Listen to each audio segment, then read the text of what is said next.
Good evening. Thank you for joining me for another live stream with your host. Good evening. JM. Joining me for another East to West live stream with your host. Good evening. So tonight we were supposed to have JMix, who was going to be Simon Says, MacArthur Productions. Is there an echo going through? There probably won't be an echo coming through anymore. Let's see. It might be gone now. Is that echo gone yet? I can't see. Let me see here. I'm coming through right now. I'll be able to tell you right now. There's going to be an echo here. There shouldn't be one, but we'll check it out. Just waiting for a little bit of people to show up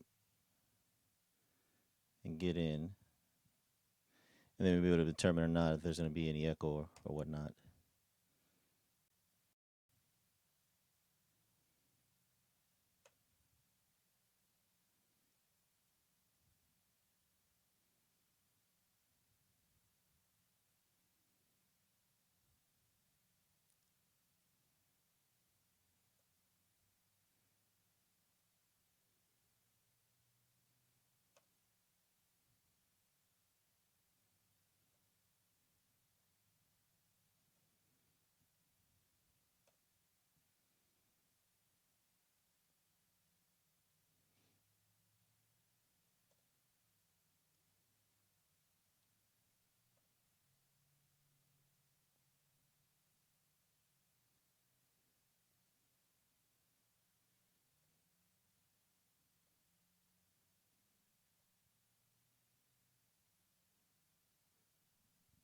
So, can y'all hear out there?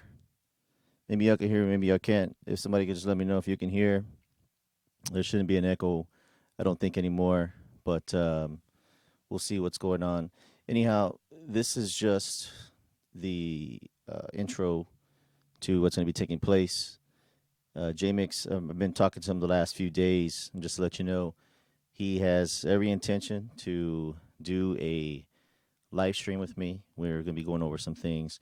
I mean, as you already know what's going on already, there's been a little bit of back and forth to this whole recording of Suge Knight, what it is, what it means, whatever. So he's going to come out, say a few things about conversation that's been taking place between him and Suge. I don't know what the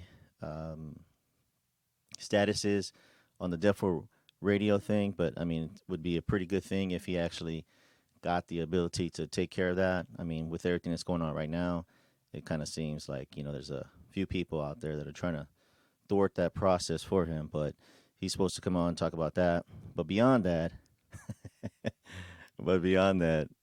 don't know, Easy, if that's actually taking place.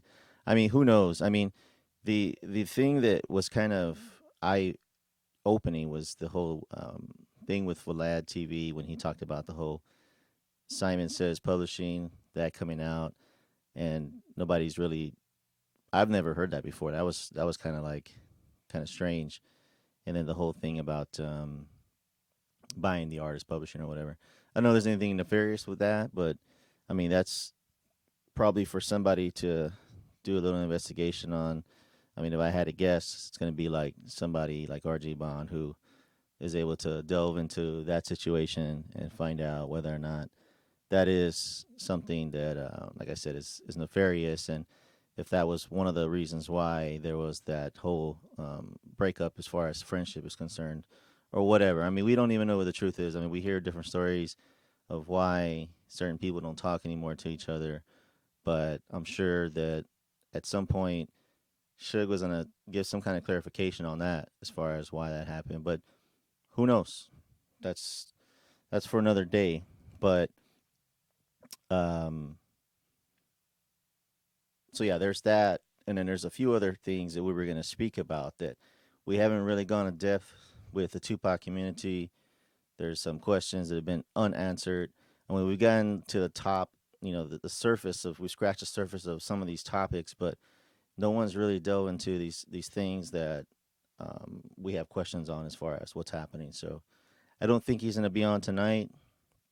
He's been taking care of some things, as you know. I mean, his Richie Rich project that came out that got like 42,000 views, and then he has the Suge Knight interview. I think that's at maybe 26,000 views. I don't do this for views. I interview different people just so that they can build their channels and get it going. This is basically just an outlet for different people, but I'm not going to interview certain people on this channel just because I don't need them on this channel. They really serve me no purpose, so there's not going to be any of those interviews coming on here. So, but I'm going to read some of your comments out there for people who are listening out there, and I appreciate you being here. If you're going to hit that like button, and if you're not already subscribed subscribe. I have some new projects coming out. It just takes a little while to actually do the research and make sure that we're putting out good stuff and stuff that makes sense to the community. So, um, let's see what we have here. So we have, and by the way, thanks to Never Obey. Thank you for being here, Chris MB, Easy 808, MacArthur Productions, and you have Whiskey the Don, and I'm sure there's other people in here that are listening right now. I don't have all the, I'm not a main staple like JMix or even RJ Bond. My channel is okay, but it's not as good as those guys' channels. So, but we're also gonna have a segment 2. We're gonna get back to it. It's gonna be called Editor Extended. It's basically gonna come. We're gonna have a phone number for people to call in, and they can talk about anything that is concerning Tupac and whether you believe in that theory on the other side, or you believe in the theory that we possibly believe in. It doesn't matter. Call in, say what you got to say, and keep it intelligent. And that's what it's about. We had some good calls last time that called in. There was nobody who was vile. I mean, there's certain things that we can certainly handle. It's not going to matter if they are or not. But I think I will communicate with him and find out if he's going to make it tonight. And if he's not, then we'll certainly do a live stream tomorrow for certain so that we can go ahead and ask the question. So the topics for tonight, if he would have joined, we're going to be Suge Knight, just more information, more clarification on what Suge Knight had said or whatever. And then also number 2 is Kevin Hackie.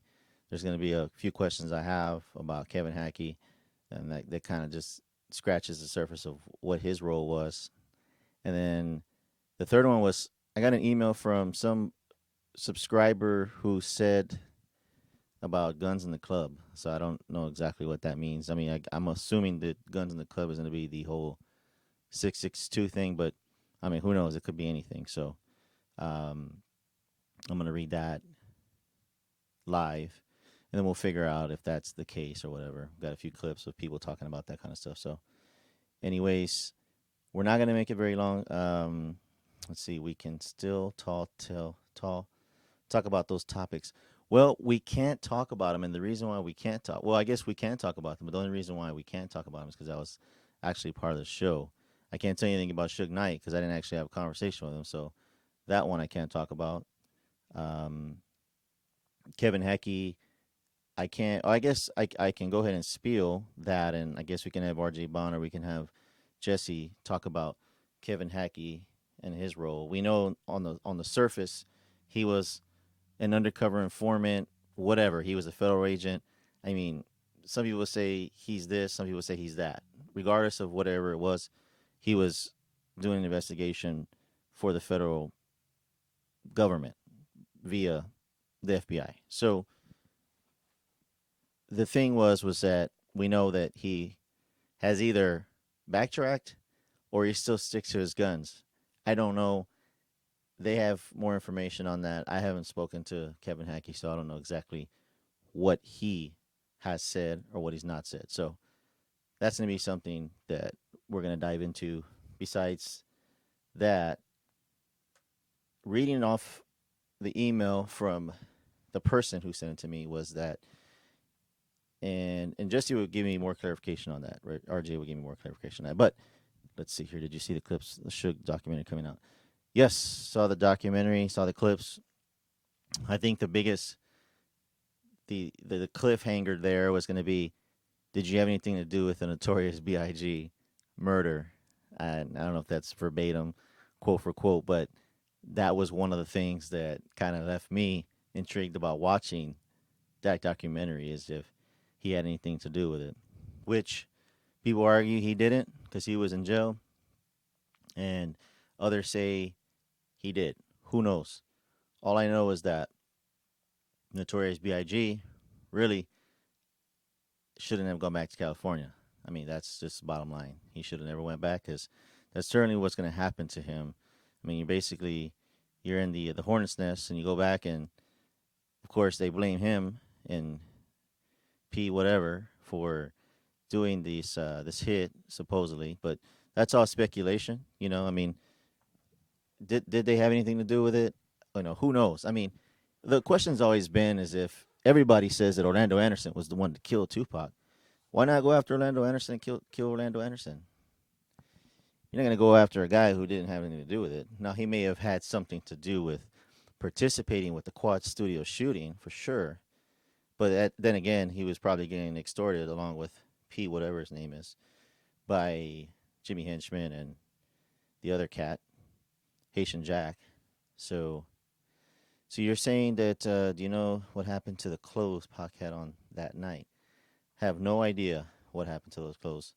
That wouldn't be a question for me. But you know what though? Here's a question that I do have, and this is going down the rabbit hole because we have the people who uh, are kind of in the conspiracy realm, and they really go deep down into it. But I got an email from somebody else who said that when the police officer Chris Carroll had pulled Tupac and Suge out of Suge got out of the car, but he pulled Tupac out of the car, or Frank Alexander, whoever it was that pulled him out of the car, laid him on the ground. People have said that he was wearing a bulletproof vest underneath this Kogi uh, shirt. Okay, so the question would be is when Chris Carroll got him out of the car, and this is just a repeat. I'm not saying I believe in it because I don't, but this is just a repeat. That when he pulled him out of the car, when he patted him, did he feel like he had a bulletproof vest on?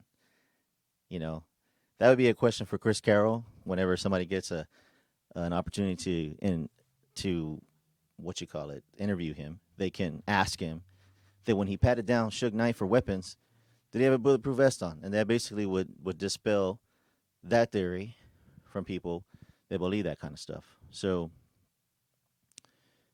yeah, that was that. So we have, let's see what else we have here. So we have, and I was going to make this short, but since we have some questions coming through, I'll try to answer the questions to the best of my ability. I can get RJ on the phone, but I don't know if he is willing or unable to actually do a live stream at this time. It's already, let's see, 12:25. Let's see here. So we have,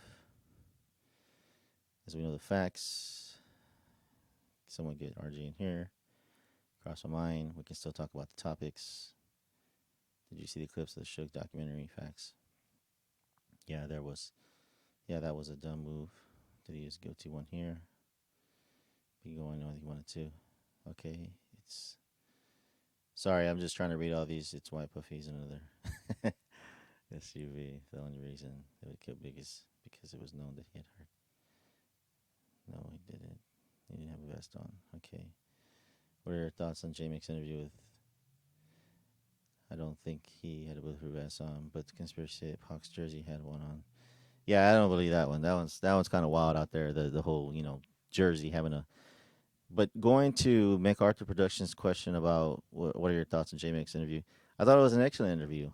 I thought that with the amount of time, depending, I don't even know if he has any other recordings of Suge Knight, but with the circumstances, Suge being in jail, it being loud, it being on the phone, trying to get a good recording. I thought that it was a great interview.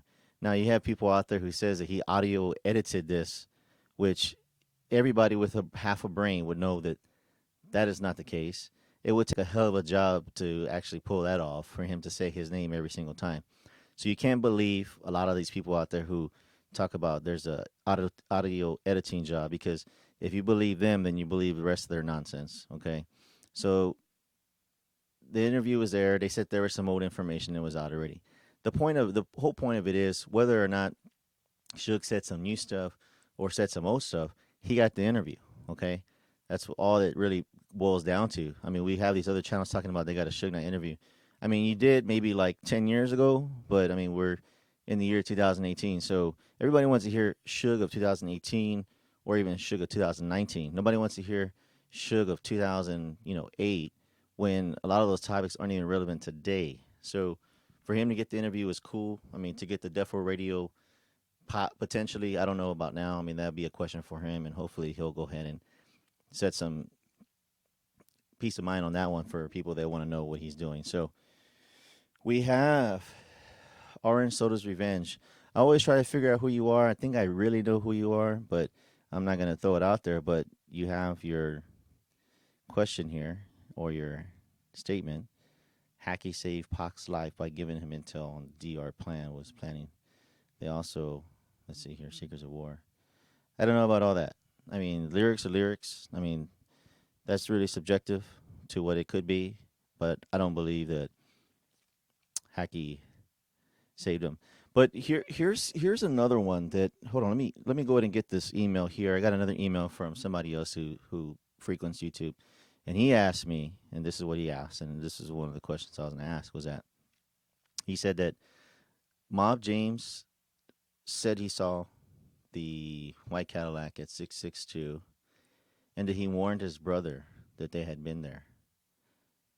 So if he warned his brother, did his brother warn anybody else?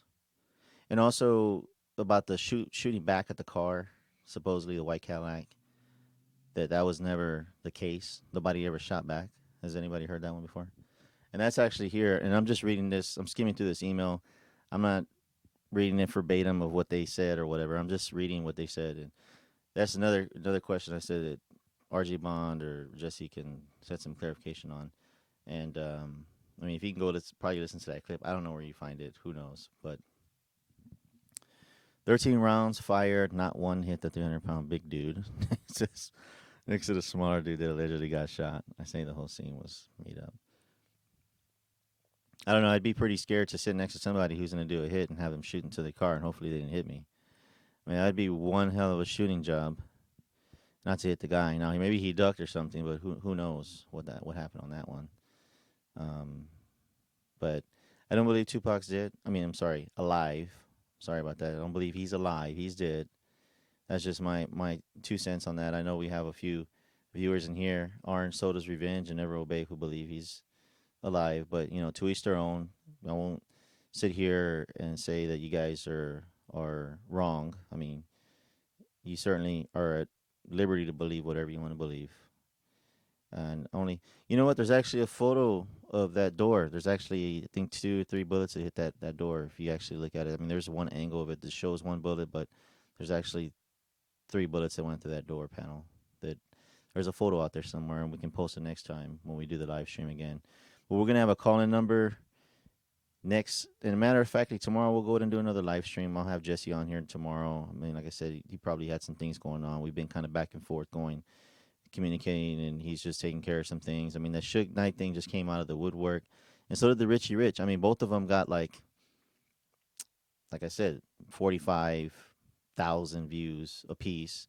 So it goes to show you that when he goes away from the community, focuses on what he likes to do and excels at, he comes out with videos and they're getting thousands of views, thousands and thousands of views, more than my hundreds of views, or even 1,000 of views, or other channels 1,000 of views. So he's actually, believe it or not, I mean, let's just face it, he's a pioneer. He's been doing this for a long time. So it doesn't matter if you were first, doesn't matter if you were last. It just matters that you're the best. So anyhow, let's read something else that's here.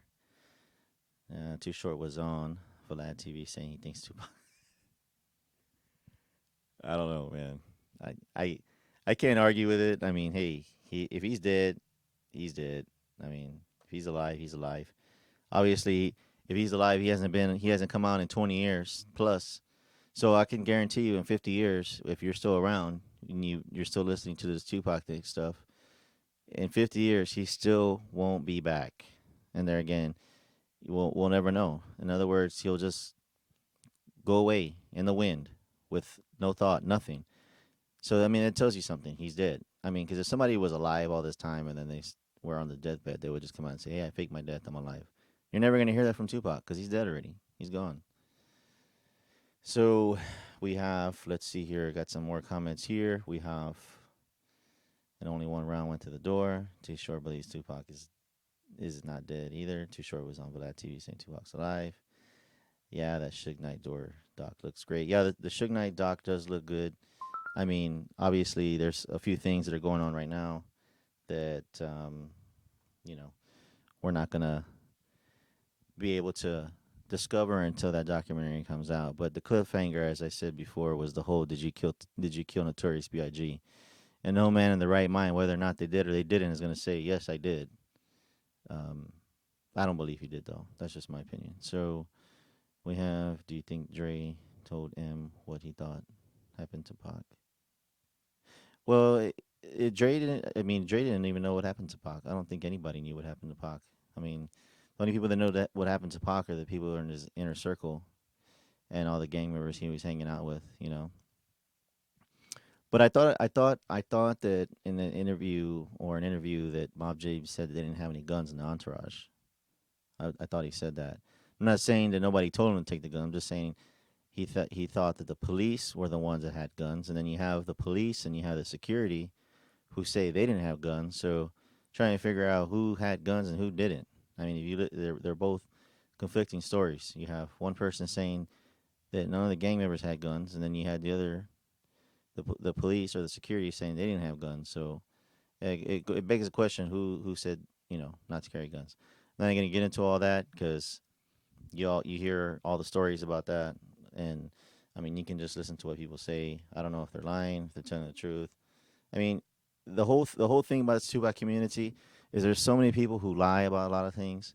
There's so many people who bend the truth that you don't even know who to believe anymore. You know, all you can say is, hey, use your best judgment. Figure out if it makes sense for you. If people that you like make sense, then go with it. If you feel like they tell the truth, hey, more power to you. You believe the Crips killed Tupac? Go ahead. You believe, Santa Claus killed Tupac? Go for it. Do what you got to do. That's all I say.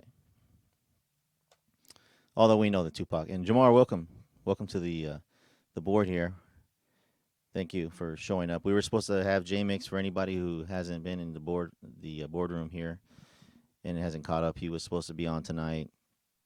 He got caught up with some things, so I will get him on tomorrow, and we will have a full on show about everything that we were supposed to have gone over. And if you are looking at the pages, you'll see that those are the topics of discussion. Now, that may jump to be 3 or 4 more on top of that. It just all depends.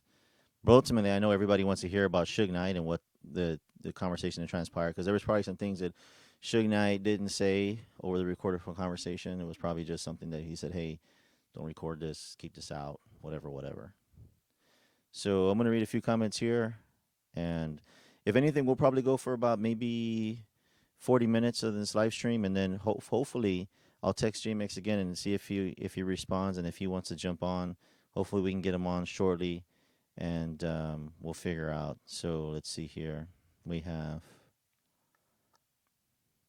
JMX interview with Suge was a good icebreaker for the first interview. Appeared that Suge knew about JMX and his movement and approved of it. Very true. Very true. But then again, you have certain people who, I mean, what this YouTube game has turned into is, there's a lot of people who have become jealous of other people, and they'll do anything they can to destroy another man's image, another man's page, and they work hard at doing it. But obviously, it hasn't worked yet because there's still people who are gonna still see who they want to see. They're still gonna stay subscribed to who they want to stay subscribed. I don't have a lot of subscribers, and it doesn't matter to me if I have one or I have 20,000. I'm still gonna come on and talk about what I'm gonna talk about. So I've lost some subscribers here and there, but it's okay because, like I said, you have a lot of flip flop artists who come and they say, "Hey, man, you're, great and everything, and then the next week they're like, oh, I hate you, and they're on the other channel. So, man, to each their own. People want to flip flop, go ahead. What I was taught was that if you're gonna be down for somebody, down with somebody, you stay down with them. And if you ain't gonna talk to them, there's no reason to talk bad about them. It's just go on your merry way and do what you got to do. But you get to know what people's real objectives are when, like I said, they're writing for you, and then somebody comes and dangles some jewels in front of them, and then all of a sudden they just flip and then they go. That's not the way. That's not the way I roll, man. That's not the way I roll. So anyhow, so we have Hacky saved Pac's life until people around him raps. All right, we're keeping it going down. 13 rounds fired, one hit. Okay, I'm just trying to catch up. Jamar, welcome. As I mentioned before, Blood Squill, Plastic. Why do you think? Why did Snoop tell Daz not to go to Vegas because it was gonna fuck up the plan? I don't know. That was, that's just always been a clip out there that, I mean, I'm sure they knew something was going on, but plus they didn't have the best relationship at the time with everything that happened on that actual plane ride when they were coming back. And Snoop was talking about he had his blanket over his head and he had the knife and fork in his hand and he was getting ready to attack Tupac and his entourage because they were, kind of mad at him for that whole Puffy thing and saying that he was cool with them and stuff. But that was the whole problem was that if you were writing for your camp, you should have just been cool with and just kept everything under wraps as far as who you're going to be cool with. But that's not what he did, man. So that's why they went at him the way they did. Why did Snoop tell Queso exactly what he believed? Orange Soda, exactly when Tupac is alive. It was DR, rather, people around Suge. Orange Soda plus the lyrics. He practically, Pac is dead. His voice is too powerful. Yeah, I agree with that. He certainly was too powerful. He had a message that was very powerful. And I mean, he was going to be succeeding in his life, whether it had been in music or whether it had been in music. Now, I know that people say that he was a gang member. I don't believe that. Okay, you have a guy who's making millions of dollars. He's not going to be a gang member and choose a gang lifestyle over being a millionaire and making a lot of money. Now, he had to do what he had to do. And I feel like he took the opportunity to have a bunch of people that were going to be on his side and that were going to ride for him. And he had a lot of power at that time. But of course, he had to exercise that because of everybody that was kind of coming after him. So he did that. But if it came down to him leaving that lifestyle and going on and continuing doing his music and doing movies, he's not gonna stick around and claim some gang. He was loyal. Don't get me wrong, he was loyal. But there again, it's like when they talked about getting rolled into a gang, they didn't roll him in. He wasn't officially a gang member. They had to get him in. They had to beat him up to get in. I know there was another guy who said that he got punched in or whatever, got one punch and he was in. But no, I don't believe he was. He was just loyal, and he had that card that said, that he was a blood, but he wasn't gonna go out there and shoot guns and do the other stuff. Now he did what he did and he went and attacked somebody, but I think that was more of just a spontaneous, overzealous reaction that Tupac had when he went and he attacked Orlando Anderson. So Hackie was an informant. He was giving intel back to the FBI about DR's drug dealings. Yeah, we're gonna talk about that more in depth about Hackie. There's things that no one ever brings up about Hackie, and I don't want to give it away tonight because that's part of the show tomorrow. Is Hackie's involvement into that, and I think a lot of people try to basically tarnish his actual reputation and just trying to make him look like he's crazy, and that's been the anthem for the longest time with a lot of people that have gone against the official story they claim is that they always make him look crazy all the time. And that's what it's always about to this guy's crazy. You don't know what he's talking about. This guy's crazy. You don't know what he's talking about. That's always been it. So the money laundering, Hacky Blue was covered. Las Vegas hospital when doctors caught him on a payphone talking to the FBI. I wonder what he was giving from the hospital. Hawk told Fatal, pull out the 40 Glock. HMP in order passed down. He had a powerful voice, but he also wanted to live his life. He's getting, my opinion is, was Hacking telling the FBI that Tupac was alive, and he was giving intel about the hospital situation. Okay, so Easy, you believe that Tupac was alive when he entered the hospital, when he first got to the hospital and he was in there. You believe that Tupac was alive? I mean, I believe he was semi alive, and then obviously At some point his body was gonna shut down, and then they had to put him in an induced coma because his body was just rejecting. They had to put him on dialysis, and I think that's what was stopping his heart. And then at some point, it's like, okay, with all that happening, and even if he said that he was alive, then you know, okay, so he was alive all 7 days. He dies, right? And I guess this could be for the people that believe he's alive. I mean, he would need some intensive medical care if he had gotten away, because obviously his lung, right? His lung was damaged, and then they were putting him on dialysis because his body, his kidneys were failing him. So I don't know if those kind of things are reversible, because I mean, once somebody starts shutting down, I mean, these things aren't just replaceable. It's not like, hey, we're gonna fix you up real quick. You know, I mean, once your body starts deteriorating the way it was, I don't believe there's something that was going to be able to be reversed. So that's something you got to think about as well. Tupac would be in some intense medical care with somebody. So that's something you got to think of. So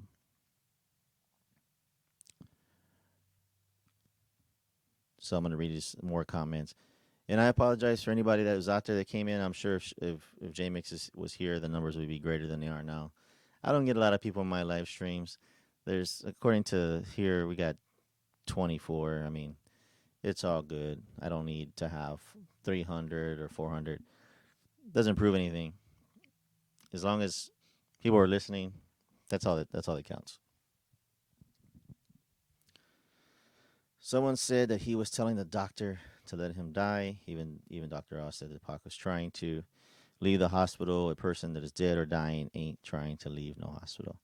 Well, if he was trying to leave the hospital, maybe he was paranoid, because you remember Tupac was always paranoid about a situation, about people that were trying to get him and people that were backstabbing him. We all know that Tupac had snakes in his camp. We have people that come out today and talk about Tupac that were close to him, and just talk about all this stuff about Tupac. Even though they were taking his money, and even though he was paying and feeding a lot of people, they talk bad about Tupac. They say, oh, Tupac was this, he wasn't a gangster, blah blah blah, such and such and such. But you know what? They were there with their hands open for a paycheck. So despite what people say about Tupac, he was paranoid because, like I said, he had a lot of people who just weren't very loyal, and the people that were loyal to him, you hear stories that Death Row try to shun them out, and that's normally when they're trying to keep somebody in check, is they try to keep them away from people that were actually in their inner circle from the beginning. Kendrick Wells said that he was down for Tupac. Kendrick Wells was his personal assistant and had a lot of information about Tupac. And at some point, he said that he got tired of being shunned away from Death Row Records, and it wasn't fun anymore. So he just left. He got tired of it. So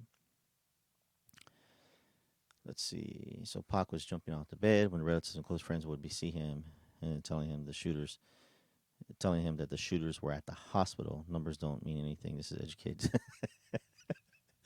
Oh man, that makes a lot of sense. Easy. That does make sense. Numbers don't mean anything. This is just an educated discussion. We look forward to this. Yeah, you're right. I look forward to listening to a few live streams, and it doesn't even have to be RJ Bonds, or it doesn't have to be J Mixes. There's a few other channels that I go listen to and just kind of listen to them talk about what they talk about. It just opens your eyes to and expands your horizons to other things beyond what the other side is talking about. So, great point.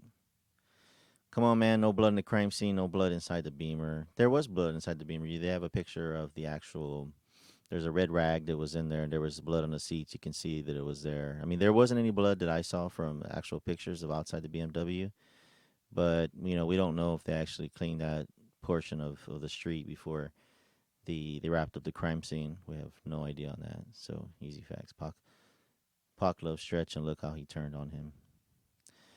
Pac loved a lot of people. He certainly did. He loved a lot of people, and we see now what kind of people they turned into after he died.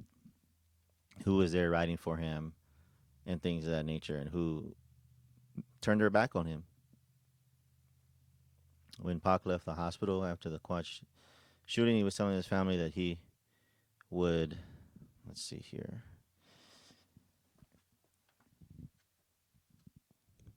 I'm gonna put you on standby real quick. I just need to adjust the microphone, and then I'll be right back. And give me about 20 seconds.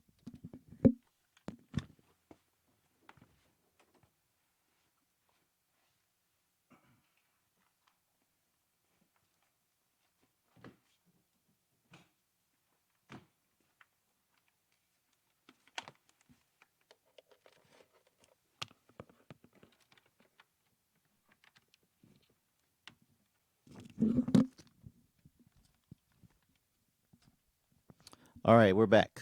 Sorry about that. So, going back to the subject we're talking about, we have Tupac lying in a hospital on his deathbed. He dies. He goes away. And then we'll say the conspiracies begin that he's alive. So, just reading on the comment here.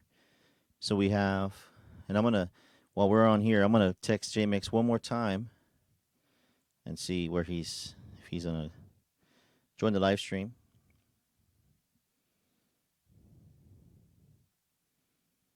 I figured if he would have been available, he would have joined us by now.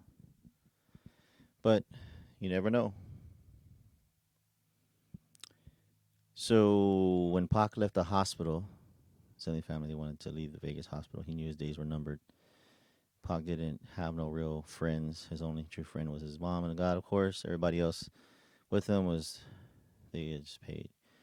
Gaddafi was a true friend. Oh, absolutely. Gaddafi was probably one of the only people that.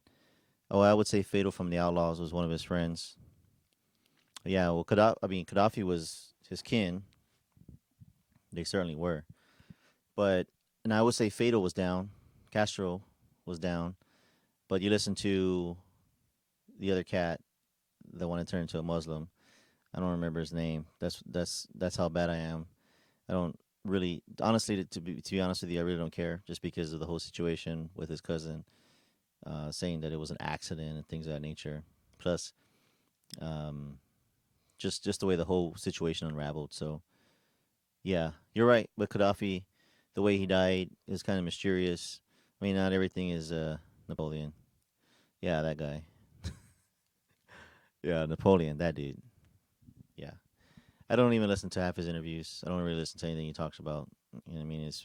As far as covering up for his cousin, I feel like that's what happened. And think about it. I mean, if that's probably what anybody would do in a certain sense. But I mean, Tupac was actually the person that pulled you out of the situation you were in, which was, just being in a broken down place of life, and then taking you to the top, to the pinnacle. I mean, the rap career at the time, Tupac was at the pinnacle of rap, and there was nobody that was going to touch him. And he made Death Row Records what it was. Now, people can argue that and say it was Dre and Snoop, but when Tupac came, he made them just more bold from what they were. So I'm going to show your comment here. But we have,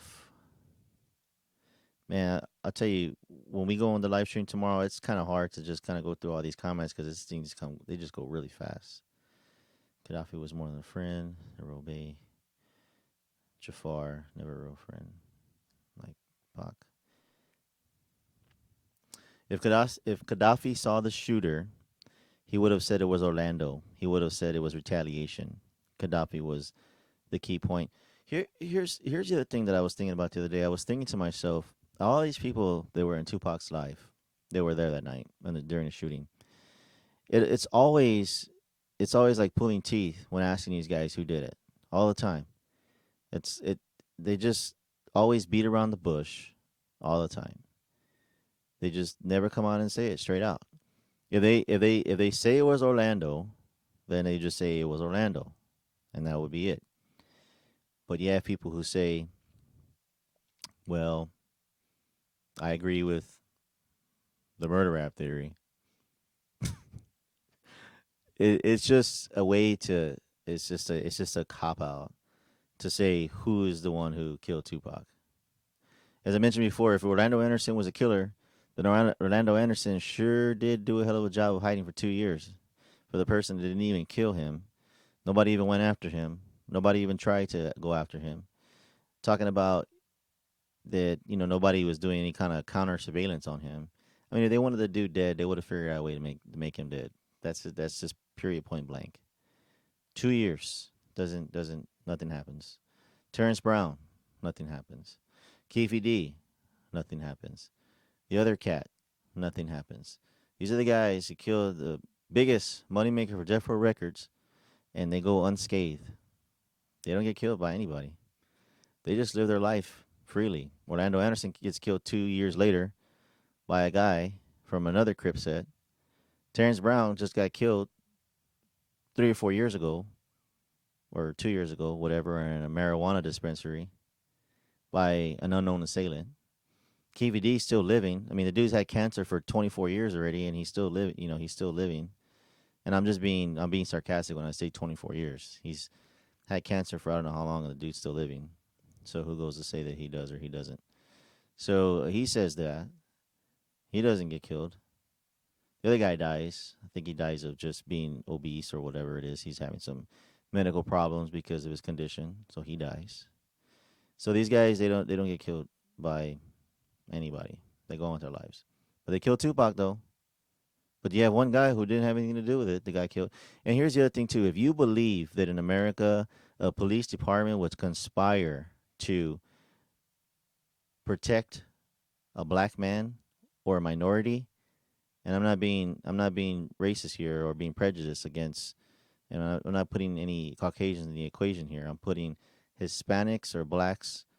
If you put any two of those minorities and you believe that the police department would conspire to not arrest you and protect you from killing another man, then you're full of it. These guys get arrested for circumstantial evidence, and then they're not going to arrest Orlando Anderson, who would be the most common, the most obvious suspect. They don't have any evidence. And not only that, but if his attorney or anybody, for that matter, wanted to say, well, or the police wanted to definitely say that Orlando Anderson did it, then they would have done a subpoena to get the footage to show Orlando Anderson not in the MGM or not in the places that he said he was. Did they ever do that? Did they ever subpoena? I mean, the police, this is really easy. This is elementary police work. If the police wanted to find out where Orlando Anderson was when they interviewed Orlando Anderson, where were you the night that Tupac got killed? And he says, well, I was in the hotel. I was in my hotel. They would have said, okay. And the hotel, they keep footage. They record 24 hours a day. They would have subpoenaed that. The police would have subpoenaed that footage, and they would have closed their case for them. They would have said, hey, man, we have this footage, and you're nowhere where you say you are. You're nowhere there. So where were you? But it seems like the police officers forgot how to be police officers. So that's why the Orlando Anderson theory makes no sense for me.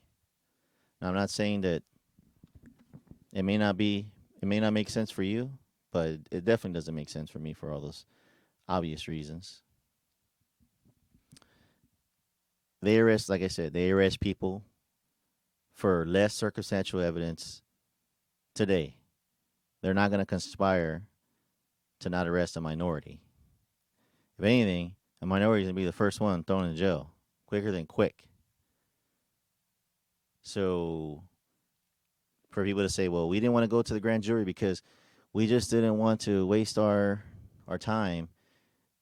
We didn't want to take a chance that the DA wouldn't take the case. Well, then why waste all the money doing an investigation, try to figure out who killed Tupac? It's like doing a bunch of work and then not turning it in. I mean, there's no point in doing that. And that's just me. I mean, you to each their own. But we'll keep going down here. I'm sorry, I'm on my soapbox right now, but that's just how I feel about the whole Orlando Anderson theory. Is that all these guys are the ones who killed Tupac, but none of them get killed by anybody. Death Row Records doesn't go after them. Death Row Records is killing everybody else. They're killing everybody else. You got Orlando Anderson, like I said, like I mentioned before. You have Orlando Anderson, who's a Teflon Don. I mean, this guy steals a chain, kills Jake Rubles. I mean, this dude's a Terminator. He's killing everybody, and nobody goes after him. They're like, okay, you just keep stealing change and you just keep killing our friends, and we'll just keep looking the other way. That makes a lot of sense, right? Makes perfect sense. All right, so I'm gonna read some comments here. As I said before, sorry I got on my soapbox here. We have Gaddafi never. Let's see here. So Gaddafi gets killed. Nobody knows who was the shooter. Said he saw the driver and not the shooter. He saw the driver and not the shooter. We all know who. SC. Orange sodas. Imagine it was the other way around. One of the outlaws got shot that night. Pac would have burned the world over that. I believe that. That's right. Nobody in the Watch ever said it was Orlando. Only people saying it was Orlando was Compton PD, that company, security, or Greg Kading. We all know who shot Tupac, and it wasn't Orlando. Vegas PD obviously had the footage of Orlando somewhere else at the time of the shooting. Exactly why would Poochie kill Biggie is supposedly Orlando killed Pac. Why wouldn't Poochie go after Orlando, Terrence? Well, exactly. That'd be the easier guy to kill. That'd be the easier guys to kill. Think about it. Those guys that got dusted quick. I mean, they caught all those guys. They caught Poochie. They caught everybody else. There was in Mob Piru. They caught all those dudes and killed all those guys. I mean, it's not hard. I mean, you're not following the president of the United States. I mean, you're following gang members. I mean, if you really want to go and kill a gang member, then you just gotta just stake them out for a while. I mean, it's not hard. I mean, these guys are gonna slip up. They hang around the same places. They go to the same places. I mean, the most of the time, women are the ones that set up these guys to get killed because let's face it, men chase women, right? So what's the easiest way to ambush somebody? Just get a woman. They seduce them, and the rest is history. So, I mean, for guys to act like people forget how to be gang members or how to be police officers or how to be security and all the other stuff. I mean, a lot of this stuff is people who have forgotten how to be something.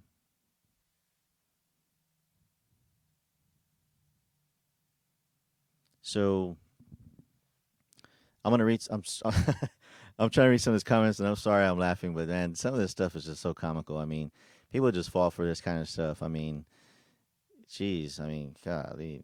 I mean, police can tell a story, and people just fall for it. I mean, it's crazy.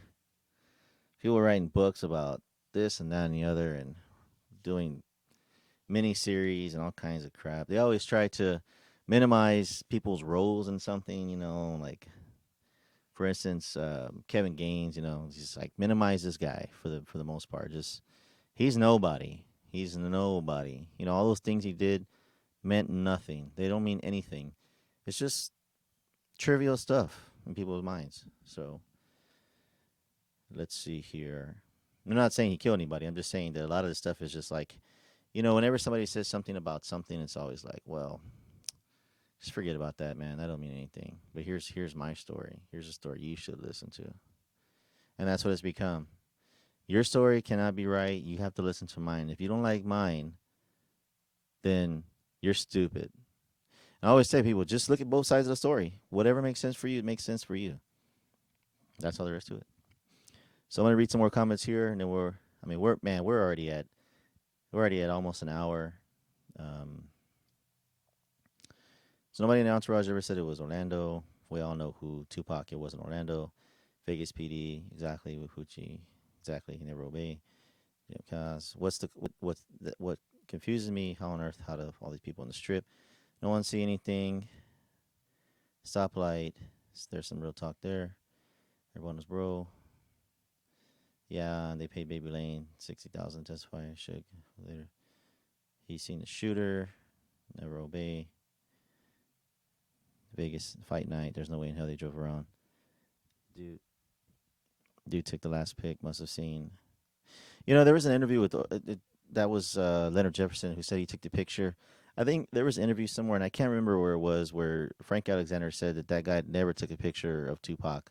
That he never even seen that guy take a picture. He didn't see anybody on any sidewalk taking a picture of Tupac. So, according to Frank Alexander, the interview's out there somewhere. I can't remember where it's at, but according to Frank Alexander, Leonard Jefferson did not take a picture of Tupac in the last famous picture of Tupac where he's in the car with Suge Knight. Cadillac passed him.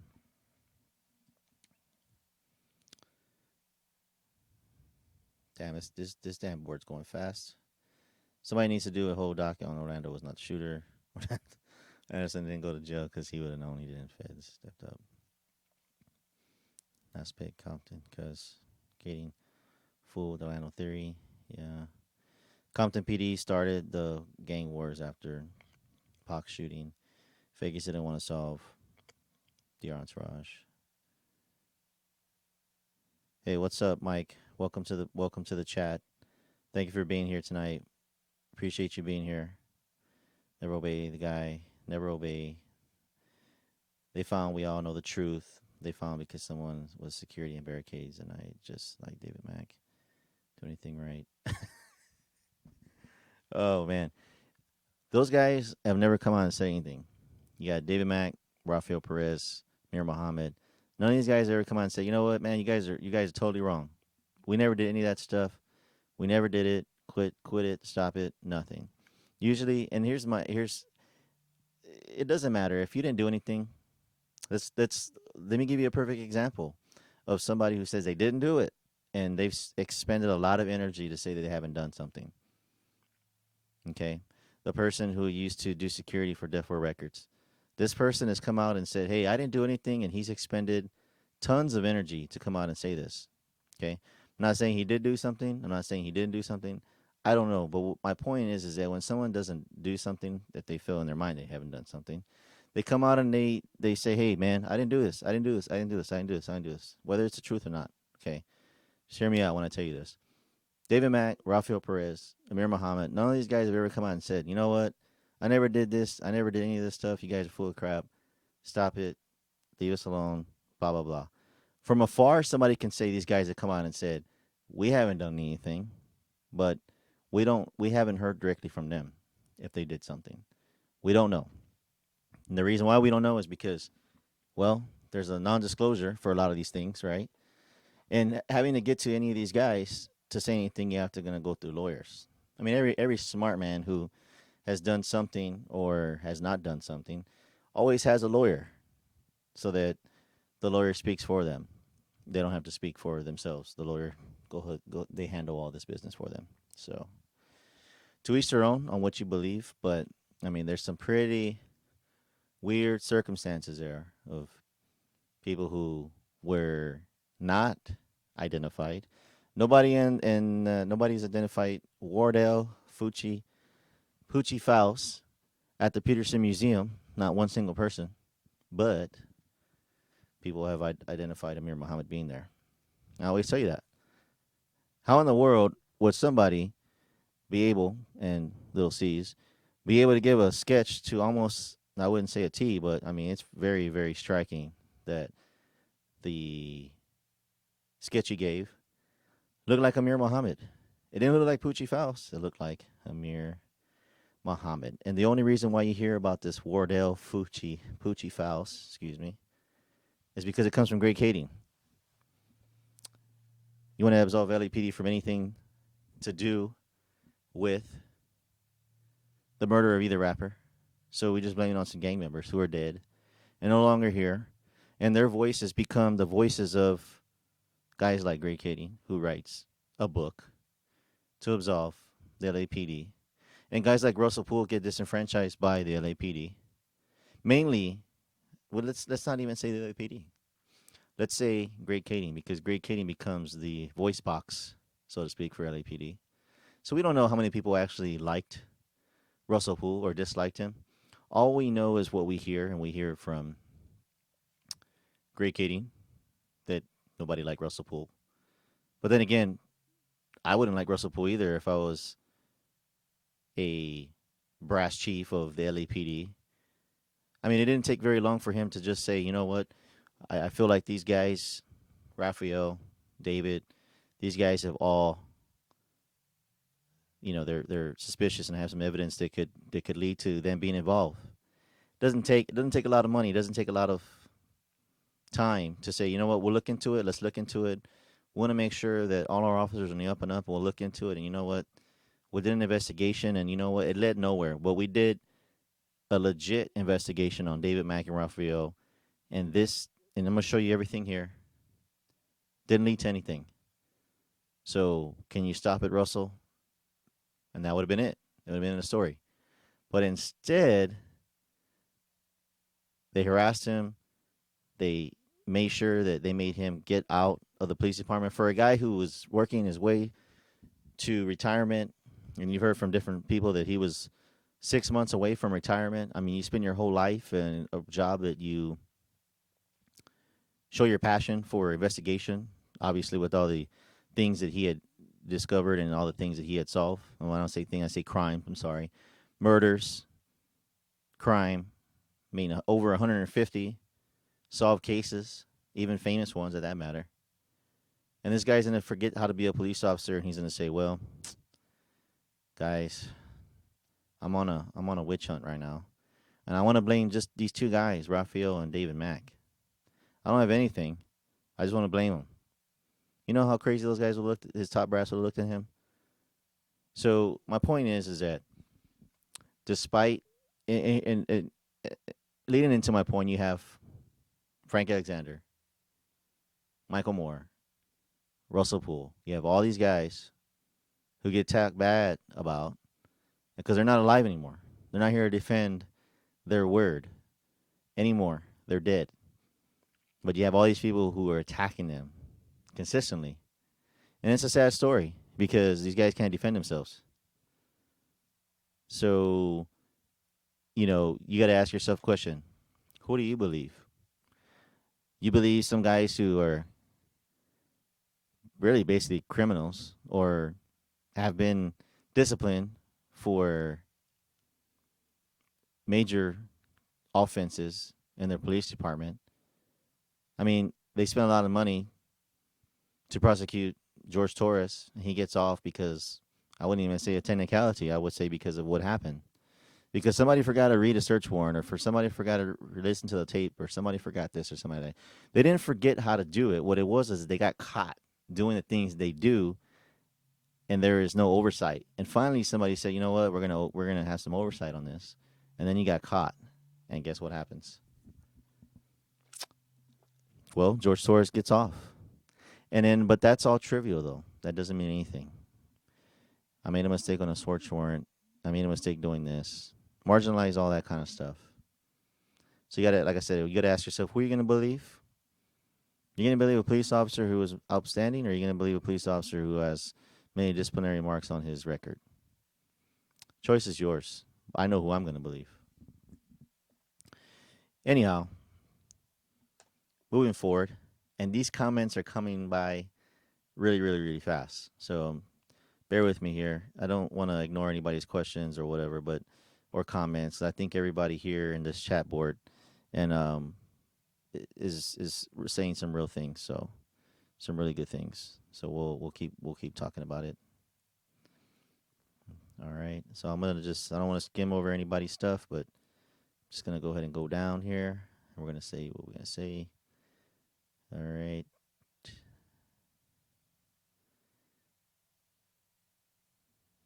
Okay, sorry. I'm just going down here. Let's see, easy. Yeah. Yeah, and that's the other thing too, and we've talked about this before. Orlando Anderson shows up. Oh, but here's the other thing too, and I'm just getting this in right now. I'm getting it on the board here. I'm getting it from somebody on a private message, and it said that the Mob James said that they knew that Southside was going to be in Las Vegas that night, and that they were on high alert. I wonder how true that is. If they were really on high alert, if they really knew that the South Side was there. So in other words, they knew the South Side was there. So, what was why weren't they more prepared is the question. Let's see here. So we have got the whole world fooled with the Orlando theory. Vegas didn't want to solve it because Dr. Anuraj didn't initially say much, so want to catch people. All right, so who took the last pick? Never Obey. Sorry, I'm just catching up here, man. This thing's going fast.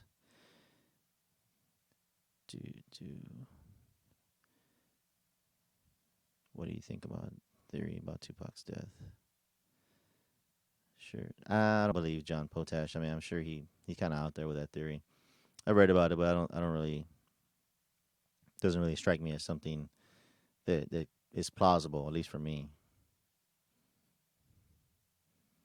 Let's see here. So good Kading, who's even credible. His credibility is worse than it is now.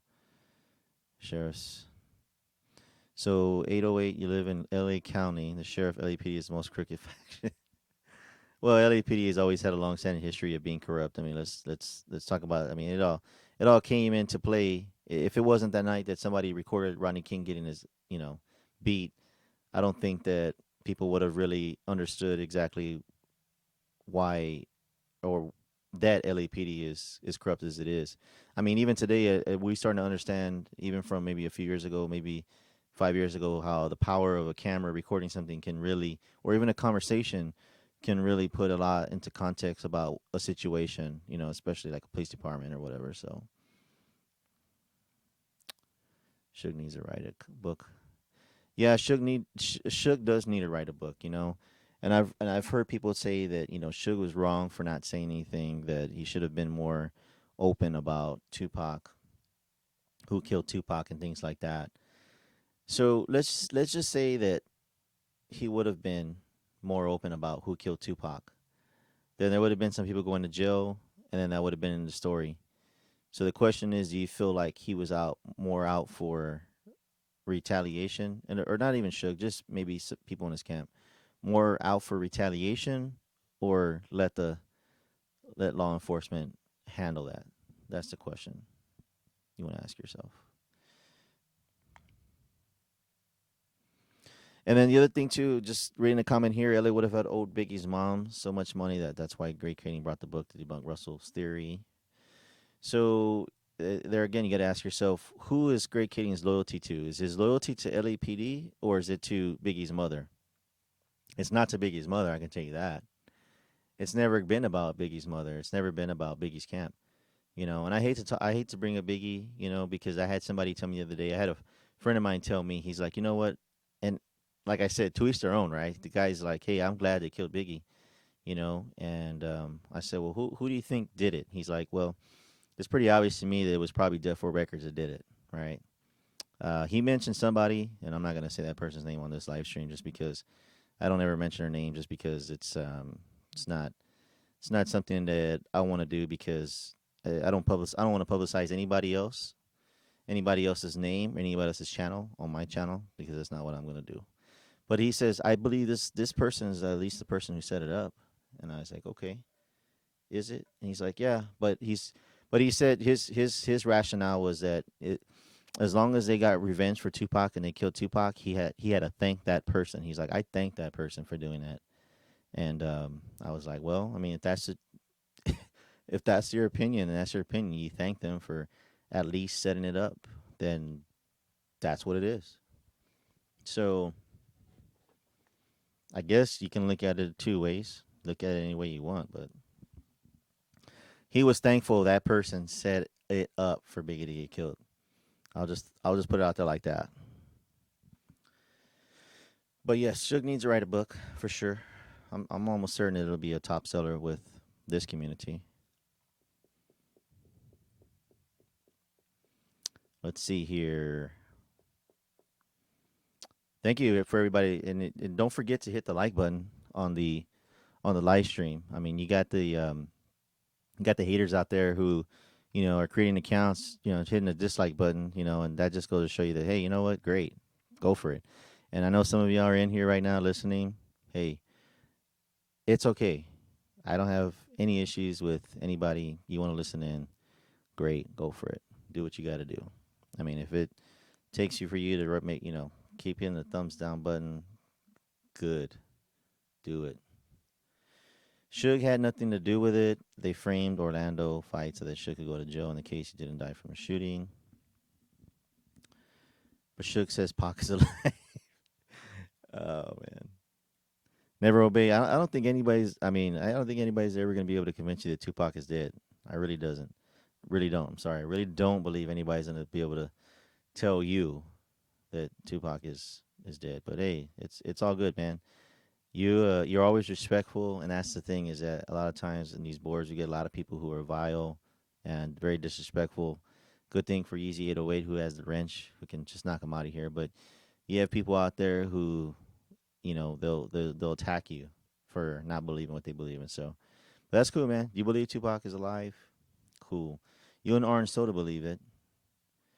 So Suge lived like a king in jail. I'm sure didn't want to go get lay low. He owned Tammy Hawkins, Teresa Swan. All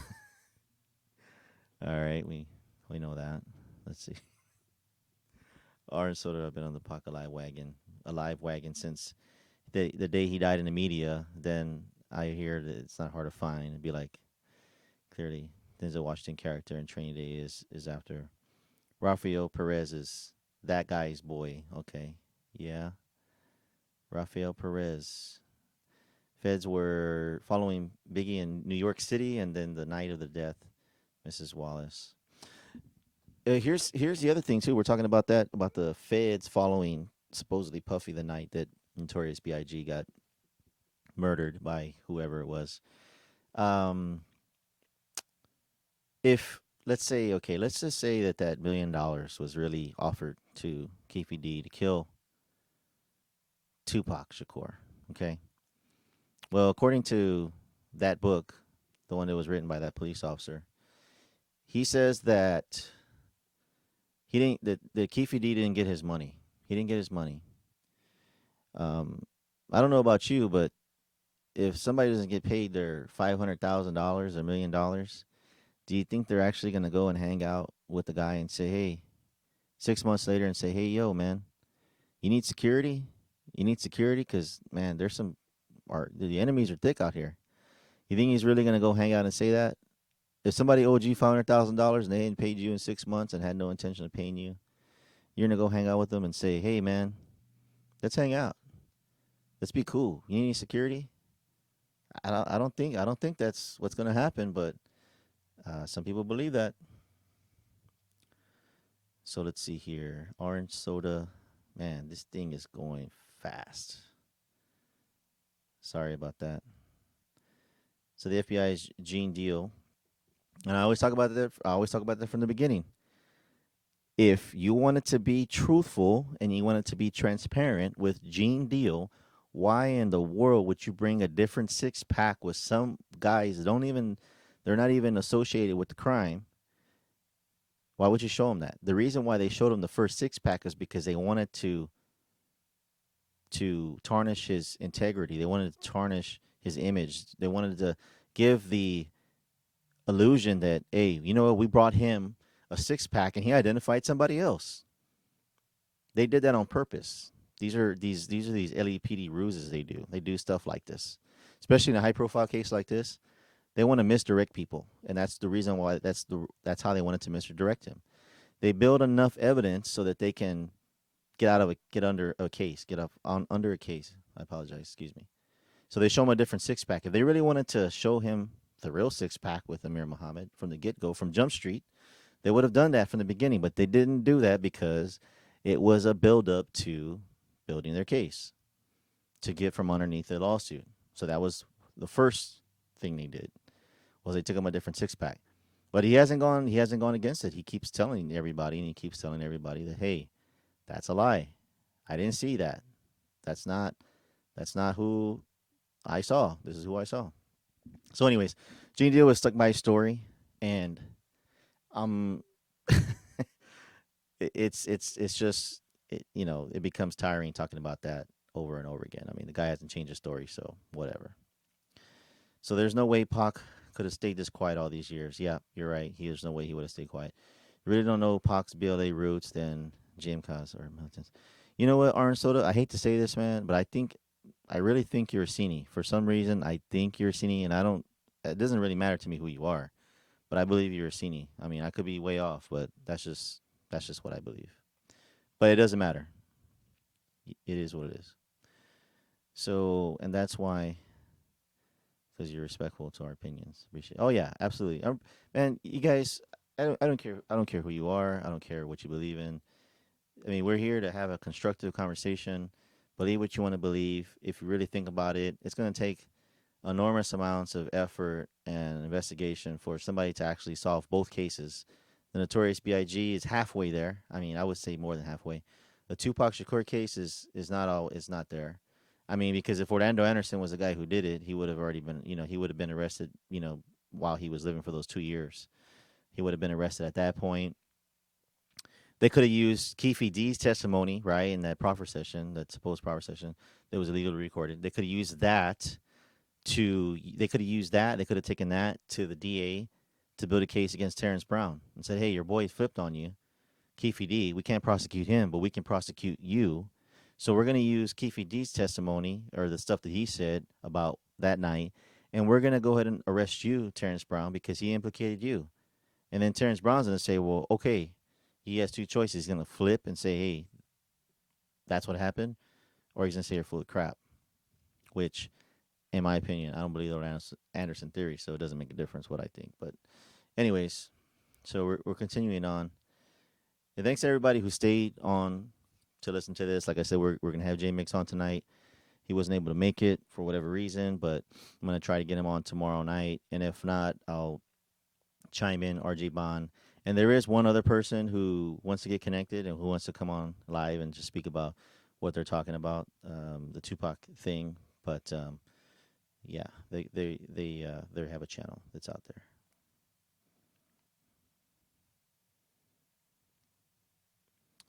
Let's see here. His family says you're live. Puffy owned all the publishing. Easy. Don't forget that on his days Mac took off. Biggie, bad boy. I wouldn't say Biggie's case has hold only because Pac's case was covered up by that guy and Suge killing off everyone close to death row that night. Yeah, let's see. Gene's story has never changed. Gene's story has never changed unless you're talking to Greg Kading. If you're talking to Greg Kading, his story has changed through and through. If you talk to anybody else, they say nope, it never changed. So there again. And I get it, man. I know some people they don't want to be implicated in the Biggie Notorious B.I.G's, crime or whatever, death or whatever it is, but I mean, retaliation, man, I guess. I mean, say what you want. I mean, a guy from the Nation of Islam is supposedly the one who pulled the trigger on a Notorious B.I.G., but I mean, was it for other reasons? Who knows? I always just go back to, like I said, the Orlando Anderson. Nobody went after him. Nobody, supposedly everybody knew that he killed. You know, and even the undercover informants who supposedly were saying that Orlando Anderson was the one who did it. I mean, you have, and I'll give you a perfect example. And it's probably not a good example, but you have this whole 6ix9ine case going on, and I don't even want to bring the guy up, but it's just to make a point.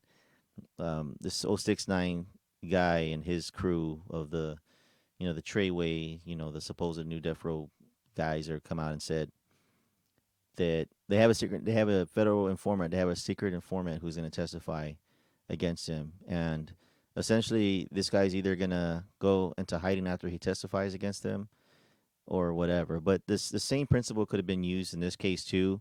If they had all these secret informants that were willing to give information about Orlando Anderson supposedly being the shooter, then they should have used that I'm sorry, that informant the same way that the police departments and the Federal Bureau of Investigations all across the country use informants. They use them and then they give them a choice. What do you want to do? You want to go into hiding, or do you want to just roam the streets after you testify against all these gang members? I mean, you had the Kevin Hackies of the world saying that he didn't want to testify and that he forgot everything because he was scared of retribution from the LAPD, the Bloods, and whoever, and Defo Records. I mean, same thing. So you got to figure out to, if they had all these informants, then they should have used them. And this case would have been solved a long time ago. But the reason why they didn't do this, and this is what I believe, is because this is deeper than Orlando Anderson. This has nothing to do with an Orlando Anderson. Orlando Anderson is just make a scapegoat. So that's just like I said. The police officer, the police officers just they forgot how to be police officers. I mean, they didn't use the only tactic they used was secretly recording somebody. Then they weren't when they weren't supposed to. That was it. A proffer session. That was it. That was the only thing that they remembered how to do. But they forgot how to do everything else for being a police officer. So Orlando Anderson is a patsy. Absolutely. Orlando Anderson is the equivalent of Lee Harvey Oswald was to John F. Kennedy. So yeah, Ask Heron and Eggbone were confirmed shooters. Well, going back to that, Mob James' brothers said to him that no one ever shot back at a car that was fleeing. So I'm assuming that the car that was fleeing was a white Cadillac. That is what Mob James has said, that nobody shot back at a car. So I don't know who's telling the truth. Did somebody shoot at the car, or did somebody not shoot back at the car? According to him, nobody shot at the car. So Buncher was killed at the gas station, and Blank's car got off the car to pay, and the shooter hit Buncher in the car. What a coincidence. Let's see here. So we have, don't forget, Gene Deal hiring Chaz Williams, Matula's Shakur's cousin, for security for the Puff after Puff left the hospital. Good thing Puffy said no, or the Burning Red and the two guns hired would have been complete. Listen to RJ Bond stream about Russell Poole. He was a bad mofo in LA, well respected, and he knew all the gang members. Yeah, that was the other thing too, is that, they came out and they said, well, he didn't know anybody, Russell Poole didn't know any gang members, he didn't know anybody. You really think Pox, he didn't know any gang members, and like, I mean, how does anybody know who anybody knows? I mean, they had to been following Russell Poole his whole career to believe a person who Greg Cadian said that Russell Poole didn't know any gang members in the city of Compton, and he didn't know any gang members. I mean, come on. I mean, that's like saying that it's telling somebody they don't know something. You haven't been following them around their whole life, so you don't know whether they know something or you don't. I mean, a lot of this stuff is elementary stuff. I mean, this is like day one stuff. I mean, if people just gobble it up and they believe that when somebody comes out, it's like, it's crazy. It's just, it's actually nonsense if you ask me. I mean, that's like me asking my friend, hey man, did you know this person? Did you know everything about them? And they're enemy to me, but I want my friend to tell them everything that I want people to hear and be biased about it. Doesn't make any sense. I'm sure he knew a lot of gang members, and I'm sure he knew a lot of people. So it gets pretty crazy for people to believe that Russell Poole didn't know any gang members. I mean, come on, that's or from Compton, he didn't know anything. I mean, that's what being an investigator is about. I mean, you're an investigator, you get around. I mean, crimes cross boundaries. I mean, crimes didn't just stay in Los Angeles, and people that were involved in crimes, they move around. They don't just stay in LA. So if you have to investigate a murder or you have to investigate something, if they live in the city of Compton, then you have to go to the city of Compton to investigate the people that you're investigating. You don't say, well, I'm only in LA, so I have to stick in my jurisdiction. No. I mean, that's the whole part of being an investigator. I mean, if you have to fly somewhere else, I mean, that's probably the case. You got to do it. So, anyhow. All right. So that's just my 2 cents. All right. Yeah, gangs travel. Yeah, you're right. RJ, I don't know if you want to jump online. You want to jump on a phone call. You want to speak a little bit about the, projects you're coming out with, or anything you're streaming right now that you want to speak on or whatever. I've just been online for about an hour and 20 minutes, and I'll probably stay on for about 2 hours. It's been a long time. I'm just kind of going off on the whim here. Just I'm on my soapbox, just talking about these things, but some of these things are just so obvious that people just they don't get it. But I understand some people just don't. They just fall for the old okey doke, and that's really it. So the other famous Suge, he came right out and said he thought it was red.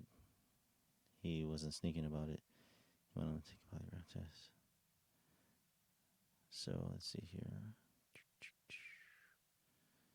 So we're keep going on. So just want to say hello. Kudos to you for your work. All right. Thank you. Thank you. I have your number. If you want, I'll call you in. I'll call you, and you can if you want to hop on a phone conversation, um I'll go ahead and get you online here. If you want to jump on, just give me 5 minutes just so I can get everything prepared, um, and then we can get you online, and you can speak a few words of wisdom for the people. Let me So give me about 5 minutes, and I'll go ahead and get you on the phone, and you can. I'll have a few questions for you that I wasn't asked, Jesse, but I'm sure I have. Man, I have a ton of questions that I can ask um, Jesse tomorrow. So not a big deal. Thanks everybody for coming in, listening to the board. I know that I'm not a popular figure these days in certain circles, but that's okay. That's all right. It's not a problem at all. There's a few people who actually maybe just a couple people who are always talking about me all the time, but I don't really care. It's you know, it is what it is. You say what you got to say. It just lets me know that you're secretly a fan. 972-097. All right.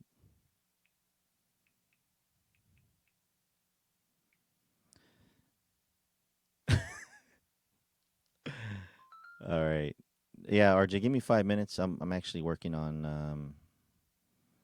the what you call it real quick. Getting my phone the EQ and everything all set up and stuff. So making sure I can get that real quick.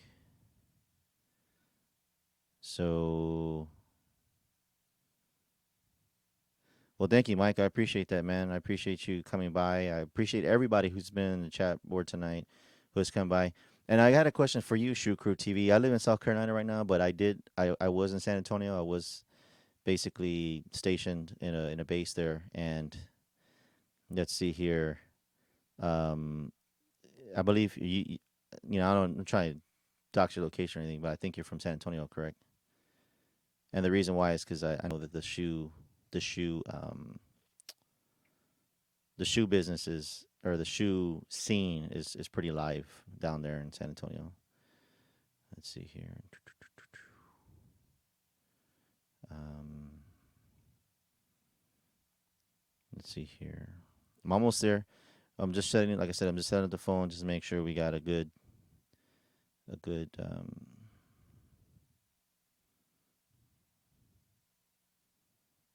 stream here.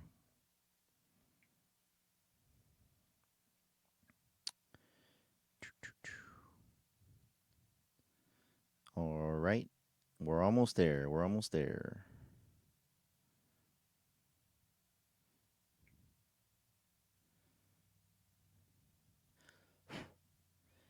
You know that the question it says why you guys think that guy ditched the gun in the ocean. Let's see here. Um, Son of a gun. We're almost there.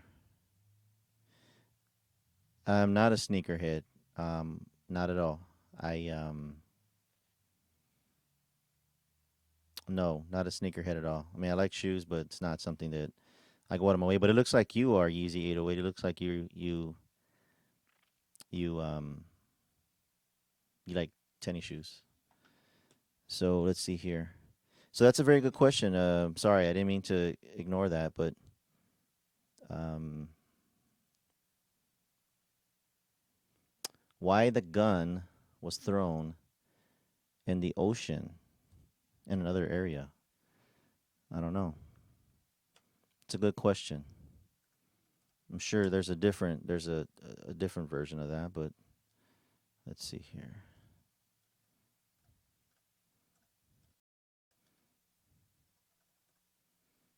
Who knows? All right, so we're gonna go with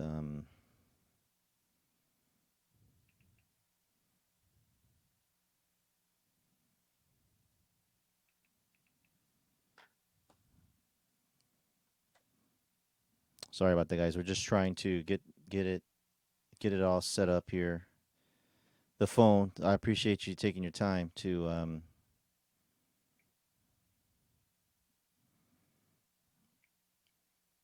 listen to this tonight.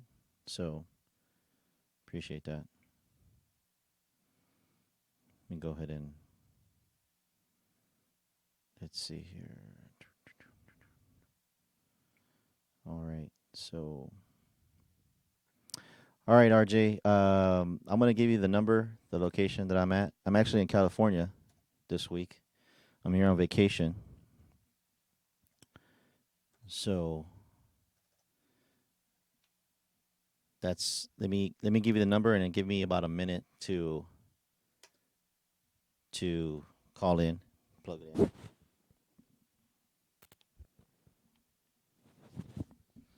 All right. So there's a number, RJ, if you want to call in. There is the number there. I'm going to go ahead and take it off the mute. And you can call in and then you can go ahead and call in and we can get you going there. Let me Press 1 to start the call or 2 to decline. The call will start at the beep. RJ. Hey, what's going on? How you doing, sir? JM. How you doing, man? How you doing? It's a beautiful Monday night. You know, got the kids off to bed. Everybody's tucked in. It's a good night. I got some pizza and wisdom today from Gene Deal. All right. So what is it? What is the wisdom that you want to share with the Tupac community? Well, I'll tell you, Gene was right on point. You know, I would probably say for someone who definitely has his own point of view about things, in my opinion, Gene Deal hit on almost all rockets. You know, there's a couple things I don't agree with, but you know, since Gene wasn't, you know, at the scene of the Tupac shooting, you know, he's going off of what information he has, you know, what his best recollection is, and you know, I think that's okay because obviously everybody needs to make up their own mind about what they believe at the end of the day. So, you know, other than that, I mean, with the exception of that one conclusion, pretty much everything Eugene said was just straight on point, just dead on point about Kading, about the credibility. He didn't remember Steve Strong's name, but it's kind of interesting to me that we started rolling out some of these Steve Strong clips right about the time he started talking about what Steve Strong had to say. So the conversation that Gene's been having with different individuals, and I mean, I mean, for the obvious reasons, we probably all know this, but why do you think Gene Deal, besides whatever Greg's been doing as far as kind of making him out to be a liar, why do you think Greg despises? I'm sorry, Gene Deal despises Greg so much? Well, you know, the one thing I've learned about Gene is that he is very committed to just being straight up and honest, good, bad, or ugly. You know, he believes in that integrity and that honesty. And overall, I think it's pretty clear and documented that Mr. Kading has a pattern, has shown a pattern of deceptive behavior and deceptive practices. Gene pointed out, you know, even in his police work, what you and I would not be able to get away with, cops do certainly get away with while they're doing their interrogations. You know, fake confessions given to Tammy Hawkins. You know, lying about that, saying that people said things they didn't say just to get a confession. You know, society lets cops get away with doing those things because they think the greater good is served. But to Eugene's point, you know, fucking deception is deception. And they definitely have you know, Gene's got a real problem with that. And I do too. Yeah, I think that they, you know, for all our faults and, you know, you can get it wrong.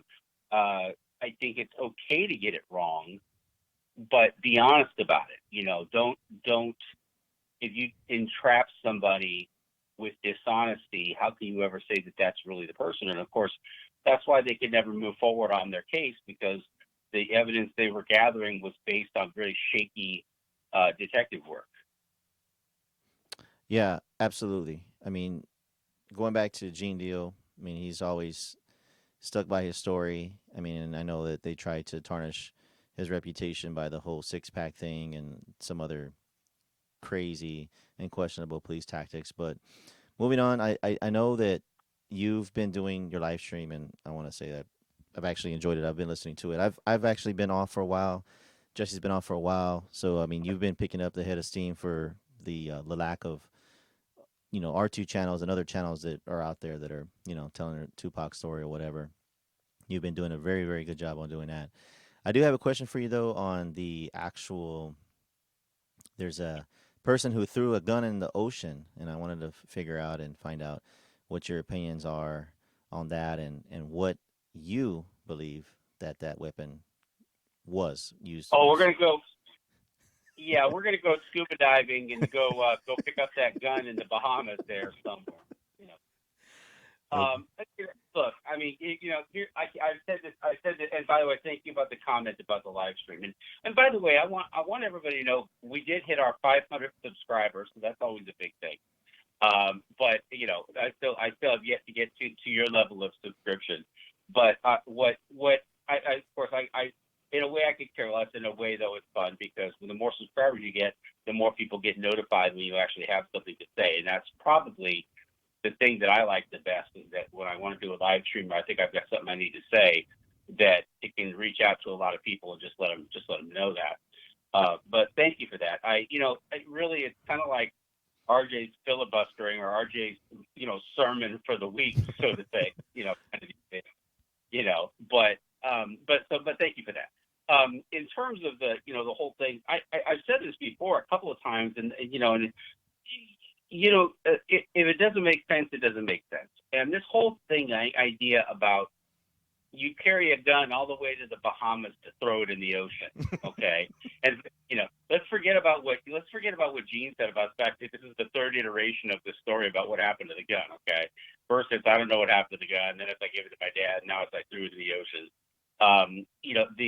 The fact that if you have a gun and the gun's not involved in any crime, okay, it was confiscated and it was given back, okay.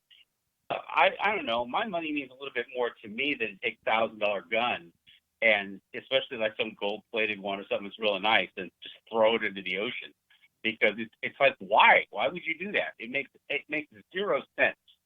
And for all of this talk about Kading, you loves to throw that term around. Just common sense, just makes sense. It just makes sense. Everything just makes sense.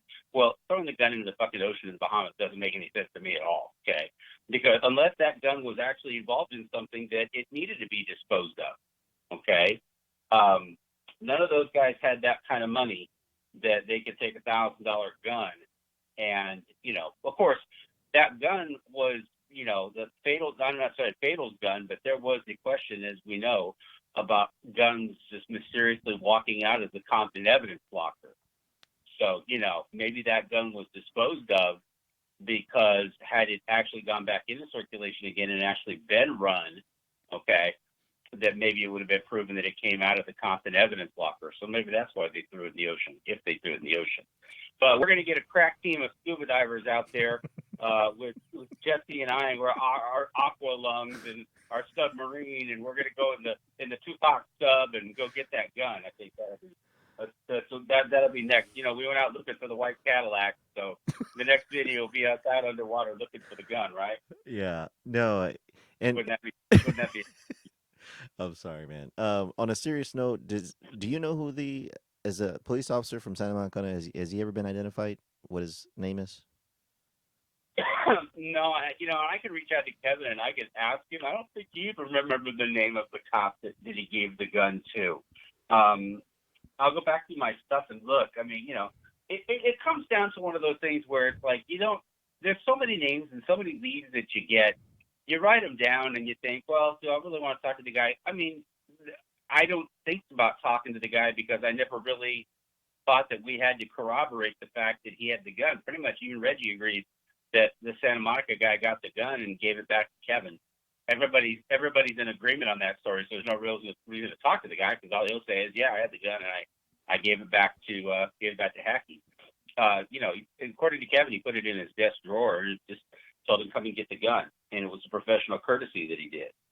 And, and I think it was Kevin that said that Reggie gave his gun to his daddy. Could be wrong about that, but I think that's what he said. But, again, we're shoveling off to the Bahamas. And by the way, I do have a recording of Frank and Reggie talking. And Reggie, they did go to the Bahamas, during that time after the shooting. They went off to the Bahamas. And Frank was talking to Reggie about that. I was just listening to that tonight. No, there's no, Reggie doesn't tell anything about Frank about the gun going to the Bahamas. And, again, why would you carry a gun all the way to the Bahamas and just be like, oh, well, just throw it in the ocean? Why not? Yeah. Did they Didn't need that gun anyway. Did they fly? Did they fly private? That was maybe a detail that I didn't really listen to. But did they fly on a private airline or did they fly like on a commercial airline? Well, I think you got to remember too. This was pre 9/11, so you could pretty much get away with carrying whatever you wanted to on a plane. They weren't checking like they do now. We tend to think with the post 9/11 mindset where you got to put all your stuff in a bin and take off your shoes and your belt and undress and which is really sad for me. I go through the airport, I have to take off my belt, my pants are falling around my ankles by the time I get through the scanner, and then they make you put your hands over your head. So even if I'm holding up my pants, I just basically moon the entire crew there when my pants fall down. But that's the post 9/11 world that we live in now. We weren't living in that then. So they could have they may have flown coach, but in all honesty, it was a small group. They probably did charter a plane and fly over there. It's probably one of the charges on that $1 million American Express bill they never paid. All right. I had a question. I don't mean to switch it up on you about that, but I think people have gotten kind of clarification on this, but I believe that the same answers that I would have gotten from Jesse, I can get from you as well. So I'm going to ask you a question about Kevin Hackie. I know we hear all the information about Kevin Hackie that he was, and people would have difference of opinion if he was a federal informant or if he was actually just like an actual official FBI acting agent or whatever it is. But on the surface, those things are obvious. But did anything? I don't think this has ever come out, and I might be wrong, but did anything come out of his investigation? I've never heard of there being any criminal charges or what material he collected from his investigation. Did it not go anywhere? No, they didn't. They never. Well, his information actually led to the raid of death row records when the ATF and the DEA did raid it. You've seen the pictures online there where they crashed broke in the door and they went in, to raid death row records. I think the information that he had provided, he was a paid informant for the ATF and for the FBI. Now, that being said, an informant makes it sound like he's the guy on the street corner that's the shoe shine, and you give him $20 and he, gives you a tip on who he saw down at the liquor store. But in this particular case, Kevin, because he was already a sworn police officer, he's working with the Compton School Police, as an informant, it takes him to a kind of different level, that he's more of a cooperative than he is an on the street informant, or what they call a confidential, reliable informant. They know who Kevin was, and he was collecting information there. I know whatever information he was and whatever his involvement was with the ATF and the DEA, and I think in the FBI as well. Dennis Chang, who was the U.S. attorney for the state of California during the Wallace trial, actually, I take it back. Dennis Chang actually received a letter from the U.S. Attorney's Office, and they said that they would not disclose ever Kevin Hackie's involvement and his role within the death row cases. And so that tells me that Kevin Hackie was actually a much more highly valued informant than anybody gives him credit for when it came to the investigation with death row records. And, another thing, too, real quick, JM, is that I don't. People can get confused very quickly between the investigation that was going on with the RICO and the racketeering and the drug trafficking with Def Records, and then Phil Carson's investigation. Phil Carson's investigation came much later after Dan McMullen and some of the other guys with the FBI that were investigating it. So there was multiple investigations going on. So just want to make sure everybody's clear on that. Do you happen to, or when was, if you don't mind me asking, when was the last time that you had a conversation with Kevin Hackie? I'd have to look at my text. We text back and forth. And honestly, it's probably been maybe about 6 months since Kevin and I, talked last. And again, and I don't think there's any secret to it. One of the reasons that Kevin did not write to Reggie Wright and detract anything he said. He didn't take back anything he said. He basically just asked Reggie, let's leave the past in the past. And, he didn't want to talk about it anymore. Kevin, like a lot of other people, still have family, friends, interests that can be adversely affected by, people still on the inside. And, and it's kind of interesting. When Russ Poole and I went to the LAPD, I kind of got this revelation then. I haven't talked about this very much, but it's true. When Russ and I went to the LAPD about the confession letter, and we got up there, and we were up at the top floor of Parker Center, looking around with the robbery homicide guys. The thing that occurred to me was that the people that were in the room, with the exception of Darren Dupree, the people that were in the room were actually still there, and they were the same people that were there when Russ was still working for the LAPD. So it wasn't like this was an old case where we came in and there was a whole bunch of new LAPD guys and they wanted to know what we knew and they were maybe looking at opening the case or whatever. These were the same cats that were involved with, no pun intended, cats, that's really funny, that were involved with the, a lot of the odd behavior at the LAPD during Russ Poole's time and during the Wallace investigation. These are the same guys. And so, I really thought to myself, if I start to think about that, I think, well, what did we expect coming out of that meeting? Did we really expect for anything to be some epiphany? Because me, in my mind, I didn't do the math and realize that the same people we were talking to were the very people that were kind of in the middle of all the shenanigans that were going on back in the day. So I jumped forward. And the reason I say that is because if you look at it, a lot of the people that are still, they're still there. Like if you take it up Mark Bradley, I mean, he's still in Compton. He's still there. He's preaching now, but he's still in Compton. So he's still in the crosshairs of a lot of those people that are still around and still have grudges and still have axes to grind. So people like Kevin Hackie, who could have been maybe a little bit more peripheral about it, he's still got some ties in the area. He's still got some interests that are adversely affected if he takes a strong interest against certain people who still have connections in the city of Compton. So we just have to really respect, Kevin's decision not to want to be directly involved. And in his mind, when he sent me, it must have been over 150 pages of documentation that he had that he sent me, including interview transcripts when they LAPD interviewed him 9 times, I believe. Wow. He gave me copies of those transcripts of the actual interviews, and he has the interview tapes. So he feels like he's pretty much said anything that had to be said. The LAPD asked him 5 ways till Sunday and asked him 5 different ways. Right. He's got pretty much said everything there is to say. So, unlike Frank or other people who would talk about it over and over again, even Gene Deal said tonight, I'm tired of talking about it. I don't blame them. They lived it. I don't blame them at all. Kevin Hackie lived it. Yeah. Gene Deal lived it. So, they're not. They have other interests. They're moving on to things. They don't necessarily have this burning desire to try to figure out what happened. So, and so that's why Kevin was extremely helpful.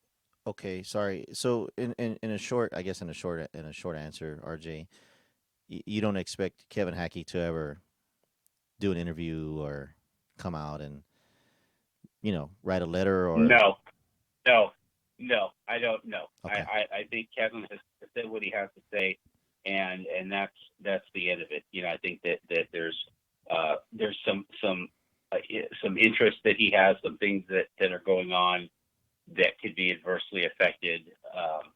It's funny because you got to kind of also understand too, and this is no different than anybody else. Gene just retired from his full time job. Bill Carson just retired from his full time job. You have to be careful sometimes in your job what you do in your online work, what you do in your online life.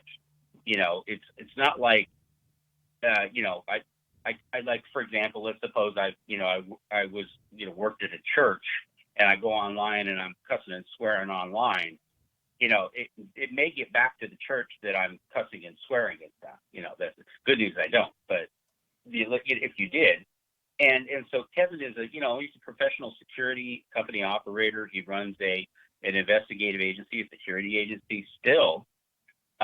So, what he does online and him being kind of caught up in the Tupac thing, which, there a lot of people kind of frown on because there are so many, theories out there, and they call people conspiracy theorists, and that could really look bad for him. So I kind of understand at a different level why he really doesn't want to chop it up in this world, just because public opinion steers negatively towards people, and that's a shame, because when you look at, all we're trying to do is get to the bottom of the truth. Why is it that somebody that has an alternative opinion, why are they a conspiracy theorist? I mean, this whole Pete Davis, Orlando Anderson, Southside Crips, that's a bigger conspiracy theory when you keep digging into it. That's a bigger conspiracy theory than anything I've come up with, But nevertheless, because we speak out on things that they don't agree with, suddenly we're conspiracy theorists. So that's kind of where Kevin's at. Okay. Now, another Kevin question that we had from Yeezy 808. He asked if, I guess, at any point did Kevin Hackie ever share with you the reason why he was on the telephone at the hospital when Tupac was essentially on his deathbed? Did he tell you what kind of conversation he was having with whoever he was having with in the hospital? Yeah, he was. He was, because what he was actually on the phone speaking with the FBI handlers, speaking with the people that he was um, um, dealing with, because from the jump he went in there and they had the place pretty well locked down, and you had to be kind of on a list to get in, and Kevin wanted to get in, and Vegas police they were being very kind of rude about it, very territorial, and Kevin decided to throw that card that he was associated. I don't know what he told him about his affiliation with the FBI, but basically he said that he was on a task force, and it wasn't to throw his weight around. I really think it was to let them know that, hey, there's a bigger interest here in what's going on than just what you're looking at, because Brett Becker was the first one to admit at the time that they had no idea. Vegas police had absolutely no idea what they were getting themselves into when Tupac got killed, okay, or what that meant. They didn't. Brett Becker was said, he was woke up cold out of it. So they really hadn't had that kind of a shooting in Vegas, that high profile out in the middle of the street shooting in Vegas, not like that. So, which is weird for a mob town, but they hadn't really had anything like that. So Vegas police are just kind of, winging it as they go. Kevin shows up, they talk about it, but when Kevin made the phone call, he was calling because he knew that they were going to be checking on him, because I don't think they believed him. And then he went ahead and was checking in with the people that he worked with while he was on the phone there. That's what I remember anyway. I'm pretty sure that's what happened. Okay. Got another question, and sorry, I mean, there's just so many questions coming down the board, so I just want to ask Oh, don't you, worry about it. did I got did some. yeah, I just these things come quick when you try to actually talk and you try to watch the board. I mean, these things are just flying by. But Easy 808 asked if you heard what the head of security said on Vlad, that he doesn't know Rafael Perez or David Mack. Did you hear that? He said, actually, I think in that Yeah. conversation he said he didn't know no LAPD officers work for him, but we know that David Love or Rich McCauley. They did, yeah, yeah. Rich McCauley, David Love. There were 3 or 4 of them that did, and and that's when you say work for. It's kind of a weird distinction. Did they get a check when they got paid? Who paid? Did Def Records pay them? Did they get a paycheck from Right Way Security? Did Right Way Security have its own federal tax ID with where they were taking out employment tax, or were these guys independent contractors? Who knows? So that whole thing about working for somebody, it really is kind of a murky area that they choose to not really make clear. And again, like I said many times, the truth is laser sharp. You just speak on it for what it is, and it's the truth. I think Suge Knight was pretty clear when he said, I don't know those guys. Reggie Wright knows those guys. I don't know those guys. I think I don't think there was any deliberation in Suge's voice about what he said. He didn't sound kind of ambivalent, like, well, maybe Reggie knew those guys. He just said Reggie knew those guys. Suge didn't have any problem like David Raphael Suge didn't have a problem like that. But Reggie seems to say that he doesn't know those guys. And of course, what do you expect him to say? I mean, what's he going to say? Oh yeah, we were best buddies. We used to go and have barbecues together. Well, what we were just at Disneyland together. We rode the Cars ride together. It's not like they're gonna, he's gonna admit anything. I mean, that's, if you haven't seen, that's been the pattern all along. Deny, obfuscate, deny, minimize, make things obscure, kind of blur. Oh yeah, we were at, my guys had to have some sort of alcohol training and they needed to have that. Okay, well, you're supposed to be the head of security. Don't you kind of know what that's about? Why are you being so vague? Especially when he's like, oh yeah, I was helping get the club off the ground. Listen, people that are in that business, that there's permits and there's liquor licenses and that there's that much money involved, dude, you got your shit wired A to Z, okay? There's not an I that isn't dotted and a T that's not crossed. And if it's your business to run that, or your business to make that happen, or it's your business to be a professional, you're going to know everything there is to know about it. And you won't forget it. I mean, I talked to the alcohol guy who did the bar check on Club 662 in 1995, November 1995. This guy knew details about everything. Mm-hmm. Now, I mean, I talked to him about a year ago, okay? And he did the bar check, and he remembered doing the bar check on it. So why isn't the guy who's telling me that he was getting everything done for Suge Knight and it was going to be a Suge Knight entity, how come he's so vague about everything that was going on at that time? Yeah. I find it very interesting that he swoops in. He goes really vague with stuff, but then you ask him other things, and man, he's like laser sharp details. Okay, mm-hmm. He knows details about some ridiculous shit, and then when you ask him about the big stuff, suddenly it's like I don't know. So that's where I was. I struggled with that for a long time. Yeah, well, I will say that I guess running your own business, lack of experience, but I know somebody who's done it before. There's 2 things you can do to kind of cut the trail. You can cook the books, right? Because you're the owner of the company and you can kind of manipulate who it is or who is not on the payroll, so to speak, name wise. And always the most obvious one is to pay cash. But that's just a general comment. That's not directed at, anybody in particular. It's just what I believe, could be the case for anybody who's a business owner. Well, listen, I mean, I've said this a bunch of times. I don't mind saying it over again because I think it bears saying. You can't have it both ways. You can't, on one hand, sit there and say, yeah, I was helping get the business started. I was working with the attorney to get the nightclub going. I was there, and I was getting people with alcohol licenses, alcohol awareness licenses, and I was doing this and I was doing that. And then later on, I was cutting checks to people and all that. Okay. So basically, you're no longer the guy who's on the outside that doesn't know what's going on. 1 minute he's on the playing field as a player on the team, and the next minute he's up in the bleachers looking down like a guy who doesn't know what the hell's going on. And you can't have it both ways. He tries to play both angles, but that's the same thing he does when on one hand he tries to play the cop, and on the other hand he tries to play the gangster. He veers back and forth whenever it suits him. And, and people buy it because he appeals to whatever his audience is at that time. If he's got an audience full of gangsters, he'll be a gangster. If he's got an audience full of people who are looking for cop information or like a flash, something like that, suddenly he's the officer right. There's, but again, you can't have it both ways. You can't be talking about this. Yeezy made a comment about why the hell was Reggie worried so much about getting club ownership when he ran security. Yeah, well, I've been asking that question for a long time, but let's say he was, and let's say that being good at security wasn't enough, right? He had to be good at opening up a bar, okay, which I don't know a lot of people that aspire to that, but okay.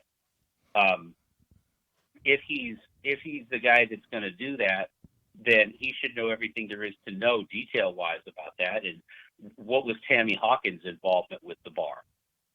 Because in November '95, the alcohol people from Clark County, the people that were running Club 662, according to his bar check, said that Tammy Hawkins was going to be running the club. And that was in November. Funny, I haven't heard anybody talking about that. Right. Here's the other thing that I mentioned earlier in the live stream, and you probably can touch a little bit more on that. But it was an eye opener for me, and it was a bit of new information, or maybe I'm just not as smart as I think I am. But the interview with DJ Vlad, he comes out and he says that that person had a Simon Says Publishing and was buying the publishing of all the artists.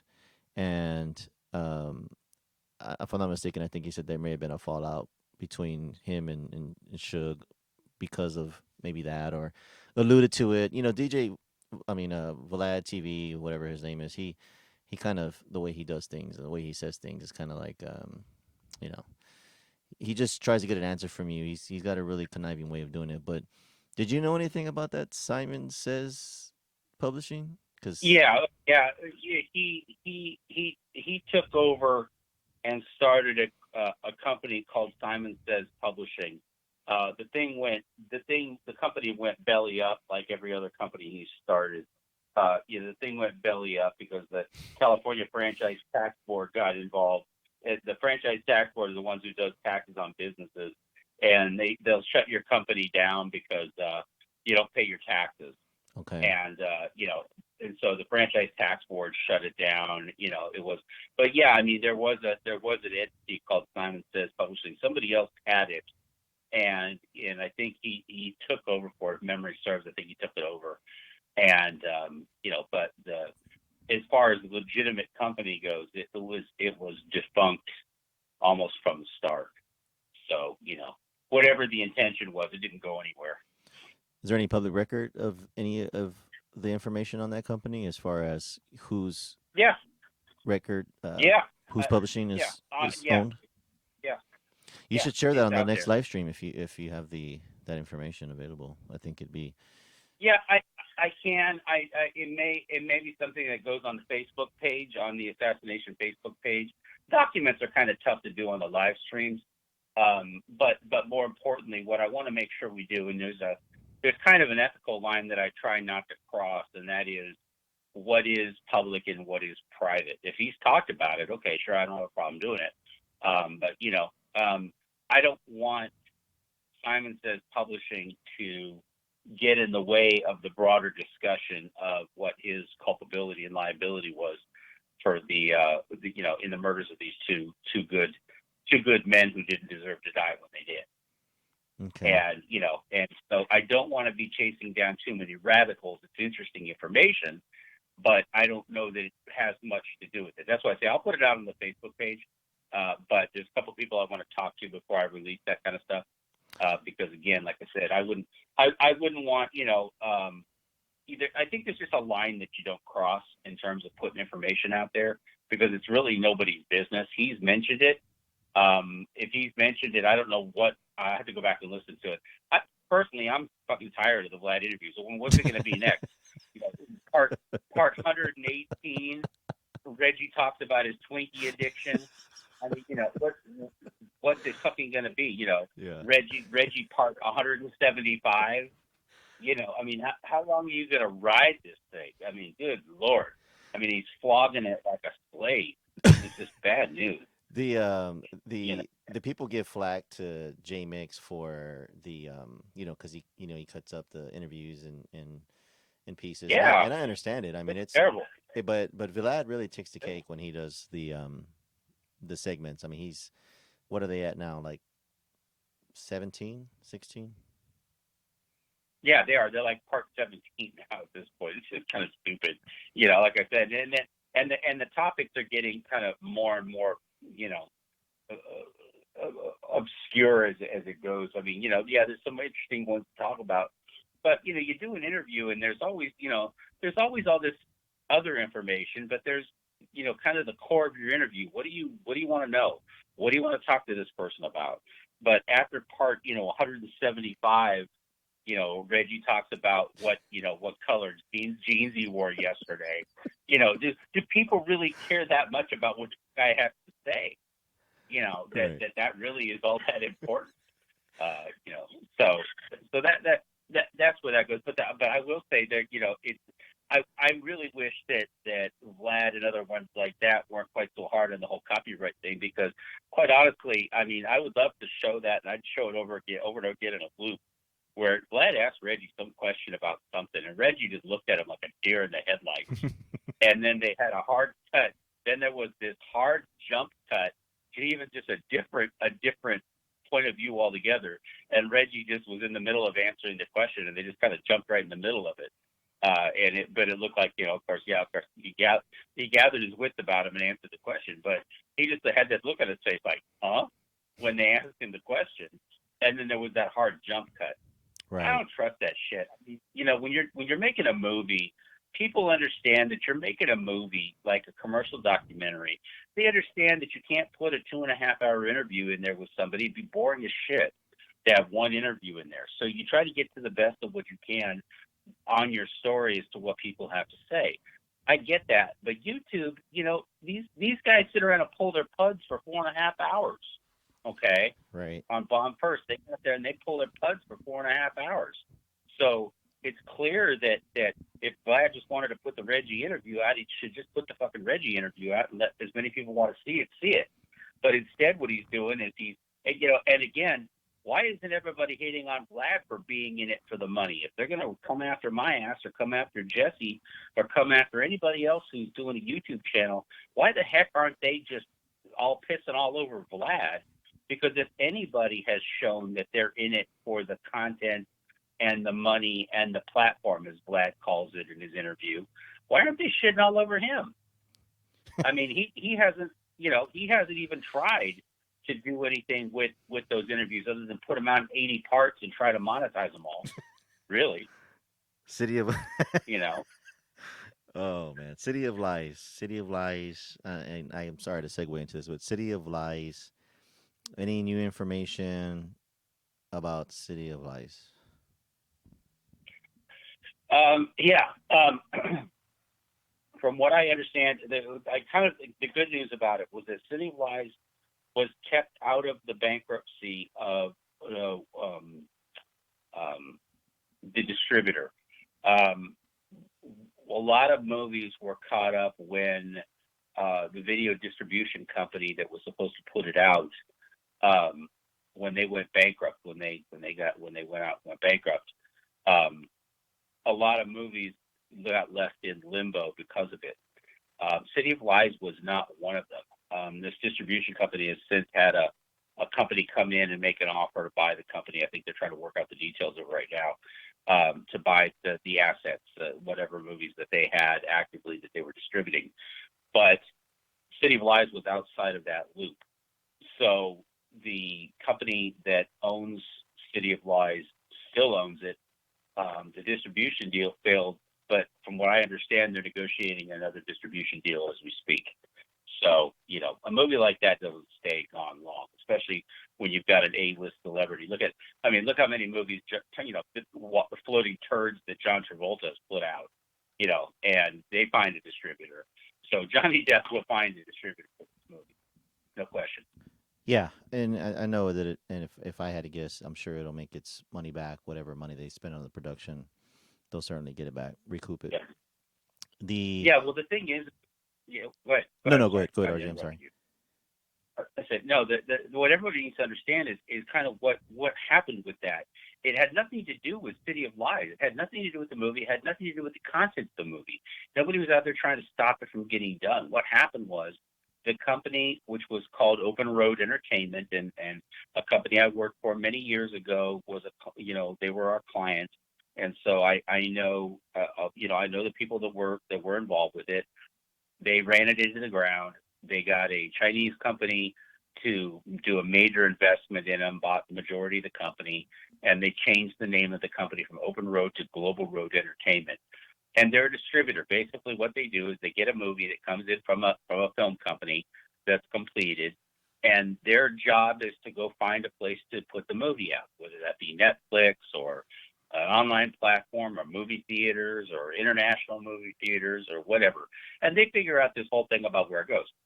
Well, there were two parts to the contract with the company that did Good Films, which did City of Lies. There were two parts to it. Number one, they guaranteed that movie would be shown in at least 3,000 theaters in the United States alone. That's a lot of theaters. That's a Black Panther kind of opening, a Marvel Comics kind of opening. Okay, when you have a movie that's a lower budgeted movie that's not a superhero movie, you usually open it up in about 1,000 to 1,200 theaters. This one was going to open to 3,000, and they had a contract that Global Road guaranteed that they would pay to put it in 3,000 theaters. Okay, so you got costs there. In addition to that, Global Road promised Good Films they would spend $10 million on marketing the movie. Okay, and that's all accountable. They have to account for every dime of that they actually spent that much, and that's a crap load of money when you consider the movie itself cost $29 million to make. You're talking about a third of the cost of that movie. They're going to spend another $10 million in marketing. And then in addition to the $10 million in marketing and paying for putting in 3,000 theaters, Global Road also promised that they would pay the Bank Lumi, who had a lien on that movie, that there would be a balloon payment for a few $1 million to the bank. So this Global Road they were in over their heads. They were in for $15-20 million that they owed to get this movie out. And they were broke. They couldn't do it. So they, threw up a couple of lame excuses to try to save face. But at the end of the day, they just couldn't afford to put it out. It had nothing to do with the movie, nothing to do with the content, Johnny Depp or any of that. It was just that the distribution company couldn't pay the fucking bill. And that was it. When the bill came due, they couldn't pay it. So now they're in bankruptcy. So, Well, hopefully it comes out soon. I mean, well, in the near future, rather. I mean, I would say the next 6 months to a year would be nice. Hopefully they it don't will. extend But it. what people should really look forward to, and I want to put it out there like this, is Randall Sullivan's book is going to be coming out. I think it's in February, and I think I want to call it. I keep wanting to call it Dead Ends, but that's not it. It's got another name. But it's Randall Sullivan is the one who wrote Labyrinth. This is the sequel to Labyrinth, and Randall Sullivan has a lot of new information from much more credible sources than I could ever put my hands on. I know this. I worked with him many times going up to Portland, to kind of pick his brain about what he was working on, what he was doing. And I got little scraps here and there about things, but we would talk a lot about some of the stuff he's got in his book. And I'm telling you, with or without City of Lies, Randall Sullivan's book coming out in February is going to be a huge, I would call it a game changer. But man, if there were some questions that you had and you needed information, that's what he's good at doing. And I'm really excited about it. I'm looking forward to seeing it. It actually should have come out in September, but his publisher has pushed the book twice because Randall had another book, The Curse of Oak Island. He had that book that he had to put out first, and they pushed that back to February. So that's it. So in the meantime, people can get their hands on that. That would be a lot of great information. I think you're going to hear more from Phil Carson over the time. Don Sikorsky can get his project going with Ayatollah Marv, with Phil Carson. I think the fans are not going to be left hanging this year, in the next coming up year. I think it's going to be a great time for Biggie and Tupac fans both. Speaking of, thank you for the explanation. I'm sure the Tupac community, they appreciate actually getting some clarification on whether or not the movie's going to be coming out sooner than later. So that's good for a peace of mind for the people. Speaking of Phil Carson, you got the other side who basically calls him really a crackpot, and they call him the Russell Poole of the FBI. And in your opinion, Well, of course they, yeah, of course they do. What are they going to say? What else are they going to say? Phil Carson's right on. Of course they're going to listen. I mean, haven't you seen the pattern yet at this point? Anybody who's got anything to say that has anything to do with a problem with either Kading or with the Reggie or with anybody else, they're all nuts. They're crackpots. They're this. They're that. They're tinfoil hat conspiracy. They do the old Johnny Cochran routine. Don't attack the evidence, attack the person. Attack the person with the evidence. That's what they did in the OJ case. They went after the detective rather than going after the DNA evidence because they knew they couldn't beat the DNA evidence. So what did they do? They went after the guys that collected the DNA evidence and said that they had an agenda. Well, for the lower IQ group, that seemed to work. That argument seemed to work. And but it didn't beat the civil suit, and that's where I guess I'm going with all this, is that I know for a fact that Perry Sanders and the Wallace estate are taking a hard look at this new information that's coming out because they didn't know any of this stuff that Phil Carson's putting out now. Did you know that? Well, I heard a rumor, and I've read it in the boards that they were looking to reopen the case, but you have the opposition who says that it'll be a waste of time if they open up the case because basically they're really going off of what the old case was that when they didn't have a case, or that all the jailhouse informants had ruined it for the Wallace family. So essentially what they did was they withdrew their lawsuit, and then after that, what is it, like maybe a week or 2 weeks after they withdrew their lawsuit, that the LA County basically just shelved the LAPD shelved the case, the investigation. Well, the good news about that is that's why they take depositions. Depositions are sworn under oath, interviews with people.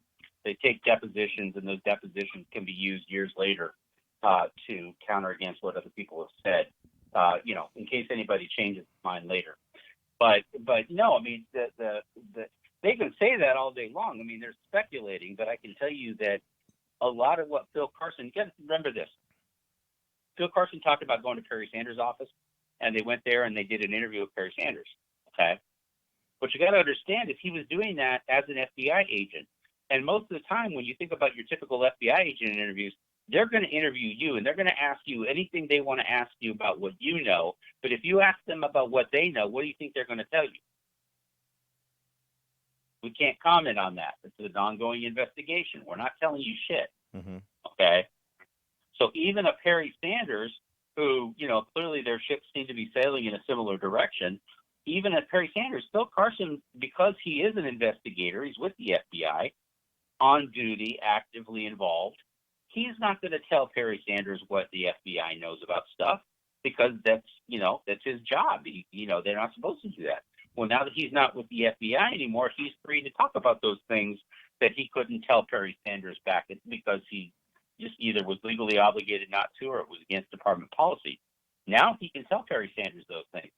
And that new information, that's the discovery rule, that new information, whatever it is, if it's strong enough that had they known that at the time, they may not have withdrawn their case, they can certainly refile on it, because again, what's there to lose? If they refile the case, what's there to lose? Who loses? Okay.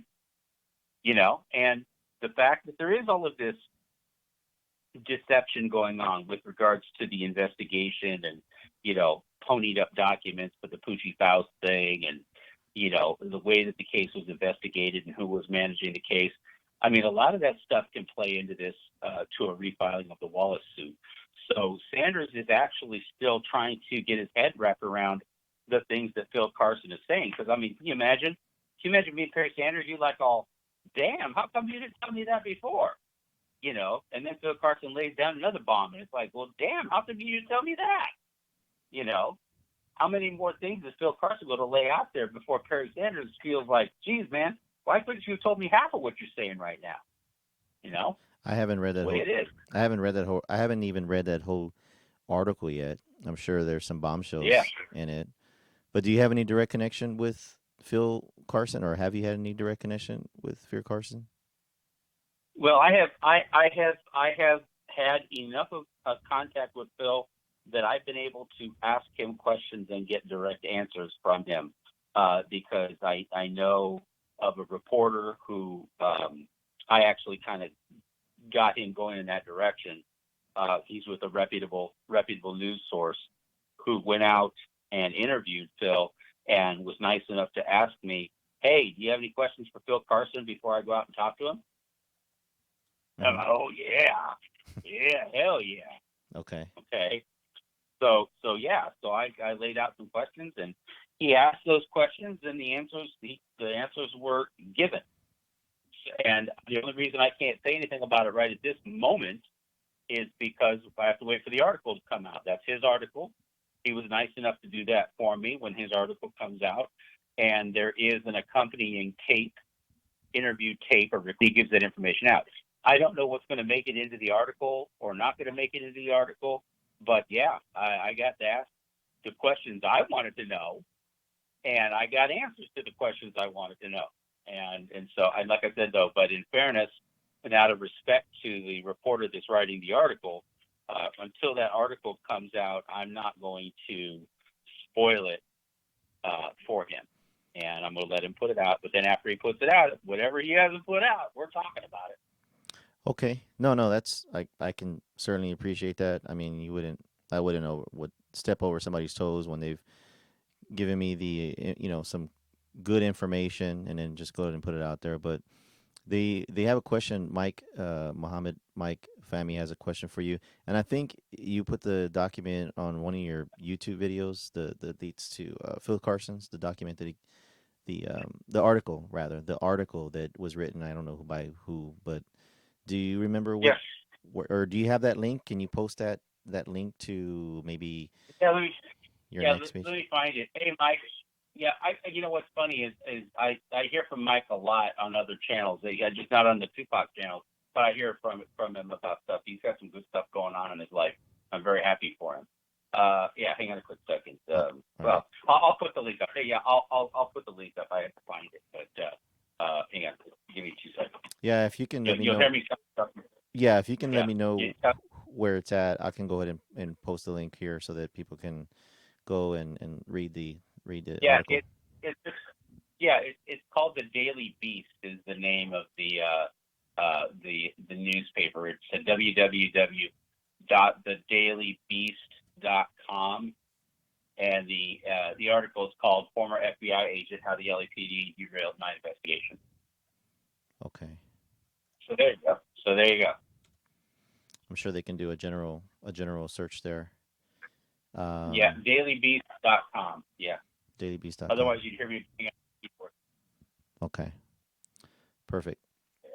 Now, got a few more questions for you. I know we've been on this live stream for 2 hours. Well, 2 hours and 20 Yep. 20 minutes 20 minutes, and Yep. I mean I'm on vacation. Can't be doing. Yeah. I'm on the Yeah, we're well, you're gonna have to hit me up and tell me where you're at. You're in Southern California? Yes, I'm in. I don't want to say. I'll tell you privately where I'm at. I don't want to say it over the. Yeah, exactly. Just shoot me an email. Shoot.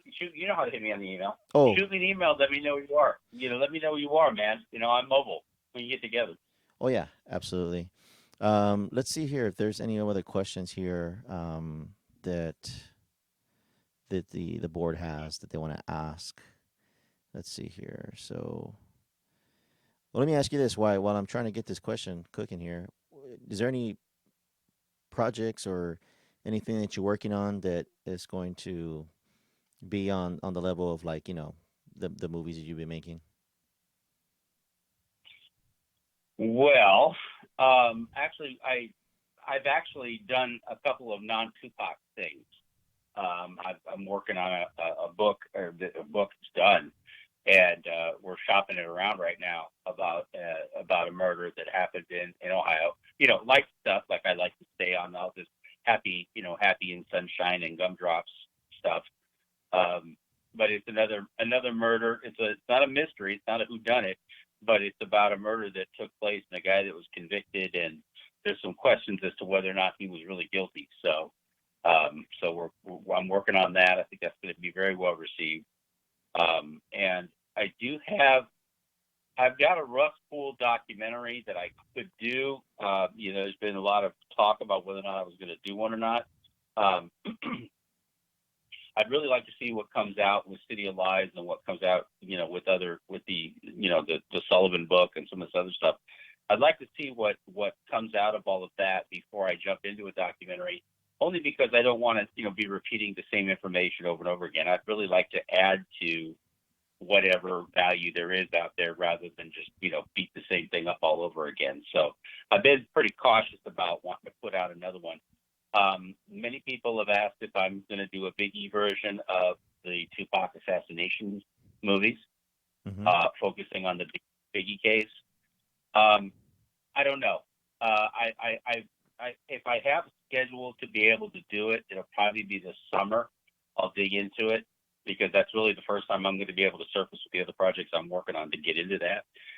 And by that time, certainly Phil Carson stuff will be out and we'll know more about what's happening there. So might be kind of a good time to do it. Maybe all the stars will come in alignment. We'll get that done.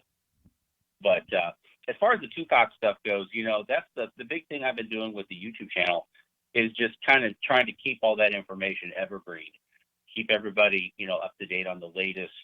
I don't know that there's enough new information about Tupac and the Tupac case to warrant another documentary. A documentary takes about a year out of my life to get done.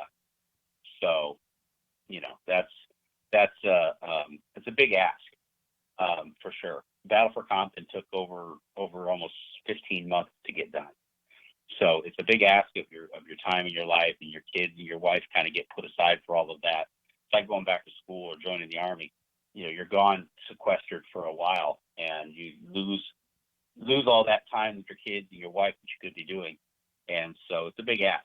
And we'll see what happens. I mean, I'm not opposed to it, but the stars kind of got to be in alignment to do something right. Well, well said.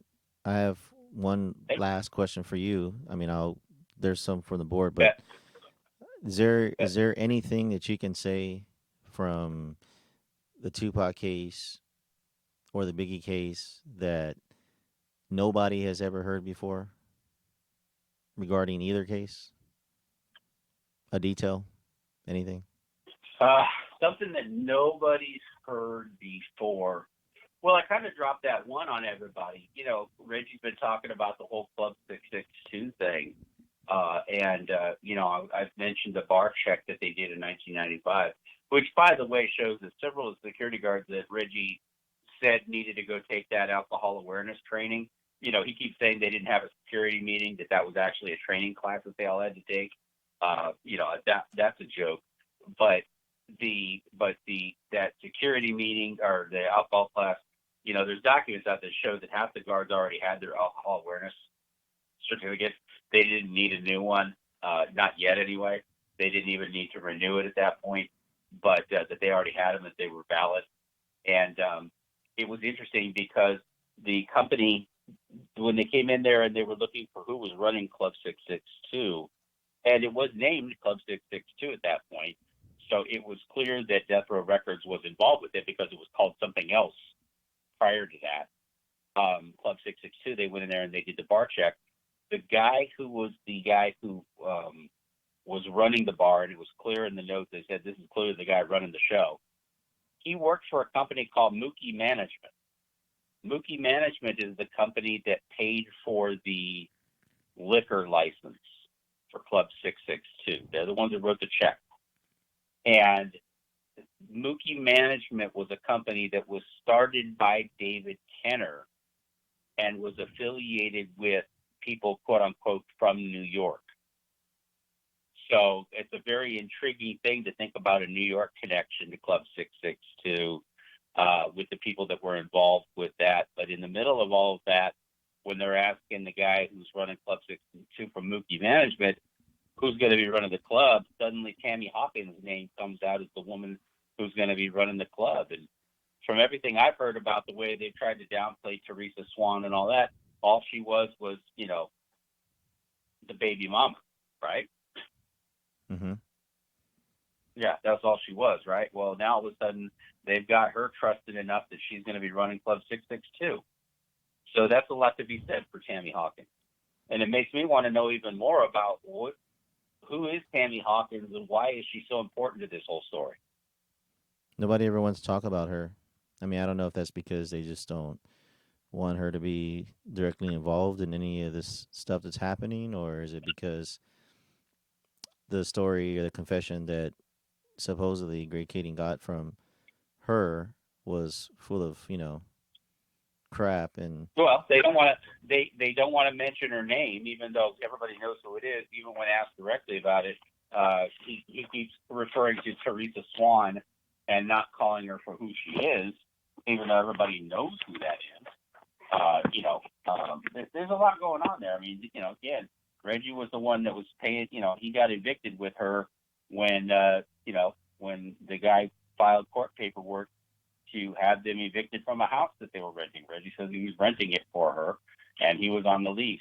So they both got thrown out there. But that could be true. It may not be true. But there's certainly between Suge and Reggie and Tammy Hawkins. Tammy Hawkins' role in all this may be a lot greater than anybody gives her credit for. But that also means that her being manipulated into saying that Poochie Fowles did it, and I do think it was a manipulation. Katie made it real clear it was a manipulation because they lied to her to get her to say something. Okay, so what else was done to get her to say something? What maybe was there something promised to her to get something done? I mean, Katie had a proven pattern of promising people something and making deals to get people to say things. You tell me what I want to hear. That's Kading. That's the Kading quote. Just tell us what we want to know. Tell us what we want to hear. Maybe there's a lot more to that. Maybe they were planning on using her position or her credibility within the group of people there as like, hey, this is an important person, and that's why you should take her what she has to say credibly. Doesn't mean what she's telling you is the truth, but if she lies and she's credible, then maybe you're two steps more to believing that lie because of who she is within that group. That makes sense? yeah, absolutely. Yeah, Yeah. we don't So have anything to go off of that story, but no, Great Kading's no, words is really all. There's no way of us to verify that story or any way to yep. substantiate it besides what he says. So essentially, because he says it, that means it's the truth. But whatever. So No, I agree. So yeah, anyway, well, I'm done, brother. But it's been a blast. Thanks for having me up, man. I always appreciate it. You're doing great work. I love your podcast, man. People keep gathering those subscribers, keep jumping on there, and as we break things, I'll make sure you're up on it, and you can probably cover a whole lot different angle on things than we even cover or I even cover on my stuff. So we'll make it work, sure. yeah, absolutely. No, I feel the same way. I mean, there's things that I have questions on, and I want to ask you about it because I probably have no real way of finding out, but you certainly are the source of information. But I appreciate you coming on tonight and just having a No chat problem, and brother. do an interview. So I'll keep in touch, and I will certainly stay tuned to your channel. So everybody out there, make sure you go to RJ Bond's channel. He does live streams. Are you doing live streams? Or are you just doing recordings? I can't remember. No, I'm doing live streams primarily. Now the last couple of ones I've done because there was all that talk about, whether or not Russell Poole knew who Keith Davis was or knew any of the players there, and they were so quick to piss all over that it was stupid, and I had to get some information out there. So those were made videos, but other than that, I get on there and I do live streams. Okay, got one more question for you, and you can make it short.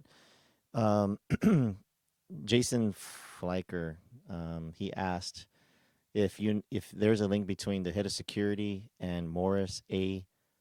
Botis, Bolts, Botis, Bolts, Morris bolts. Morris Not, Bolts. I don't know that the Morris A. Bolts doesn't sound familiar to me. Okay. But there's certainly something I can look into. I can certainly check it out and let you guys know. I'll drop you a line, and maybe then you can break it on the JM show if there is. That's Yeah, no, no problem. I try to steer away from people's names, just because like I said, I don't want Uh, I don't want to create so any fan base, I don't want to create any publicity for that person. So, you know. well, we want to keep it away from the WWE side of things. Okay, that's the thing. I mean, I don't bag on other people's channels. I don't do that because YouTube greatness is not something that I aspire to. I think Jesse's the one who said it best. It's like, hey, you went from working with Tupac Shakur to being a YouTube troll. So congratulations. It's one of those things where, we don't want to be bagging on other people's channels. No reason to. They can say what they want to say. We're going to say what we want to say, and we're just gonna go from there. So, you know, so hey, listen, and it reminds me to wish everybody a happy New Year, happy holidays, Merry Christmas, Kwanzaa, Happy Hanukkah, whatever it is you choose to observe the season. May you all have an incredible holiday season, a happy New Year.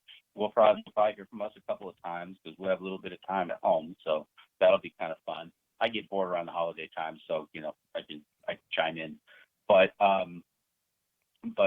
wish everybody the most merry and happy of holidays. And next year's going to be pretty damn cool. So stay tuned. Cool. Thank you, RJ, for jumping on. Everybody wishes you the same. You have a good night, sir. You take care. Bye bye. Bye. All right, ladies and gentlemen, that was RJ Bond, who you heard all his answers to a lot of questions that I wouldn't be able to answer. Hopefully tomorrow we'll be able to get J Mix on so we can go over a few things Tupac related. And thank you everybody who joined tonight. I know that this was a long, drawn out live stream, but thank you to Jamar, Never Obey, Alex, thank you for joining. Mike, thank you for joining. Everybody who was here tonight. Easy 808. Let's see. Orange soda, everybody. Just gotta keep it peaceful in here. I know sometimes there's not we don't see eye to eye on a lot of things, but you just kind of keep it peaceful. I mean, the whole objective here is to keep Tupac's name alive, to examine information, and to just give opinions on what could be true or what can't be true. So I'm going to just read a few more comments, and after that, I'm going to let you guys go. Just make sure, if you can, please hit the like button, hit the subscribe button if you're not subscribed. I appreciate everybody being here tonight. You guys have been good. It's been a good. I was really surprised. I'll give you a shout out, Ice Cube. Ice Cube, not the real Ice Cube, but he's Ice Cube. So hopefully everybody's has a good holiday. Like I said, tomorrow, if I can get him on there, get him on the live wire, then we'll be able to speak with him tomorrow and get some clarification. I think that would probably be the last live stream. But I do have an announcement to make. My channel hasn't been monetized yet, and it's not very important to any certain degree. But when I put a lot of effort into it, the just takes a lot of time and effort, and I got other things that are going on in my life. So, with that being said, there probably won't be any more live streams for me, or even any more Tupac content. All right, you pretty much know what I believe the story is, the narrative of what's going on. But I'll still be active in the Tupac community, and I can assure you one thing, and for all the people who have stayed strong throughout the years, to J Mix and to RJ and to some other channels, that there's no flip flopping here, and you stay the line of the course, and you stay loyal to the people who brought you in, who gave you an opportunity to grow your channel. Because I went from 30, 30 subs to 1,500, which is not a lot. It's not a lot at all. But the yeah, so my live streams will be ending if my channel doesn't get monetized.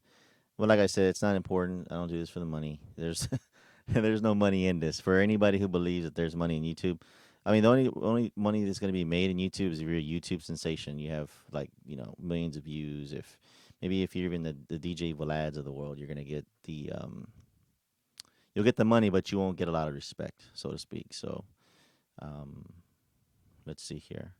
So Jamar, tonight won't give you a call, but tomorrow we'll get you on the line. We're gonna have a segment. It's gonna be called "End It or Extend It." And basically, what it's gonna be is we'll get you on the line. We'll get a few questions, get your thoughts. We'll ask the board if they appreciate what you're saying, if they like what you're saying. They want to extend it, we'll extend it. If not, we're gonna end it, and that'll be just a small part of the show. The yeah, so I'll be deleting a lot of my videos because YouTube is saying that they want me to delete a couple of, well, more than a few of my videos because of the content that it presents. I don't know if what I'm putting out there is okay with them. So I'll be deleting a few videos on the subject, just so I can try to get my channel pushed to monetization. But if not, if not, we be going off air for sure.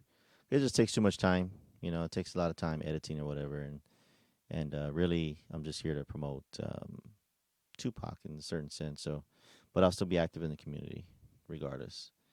And as I mentioned before, believe what you want to believe. If you believe the other story, then more power to you.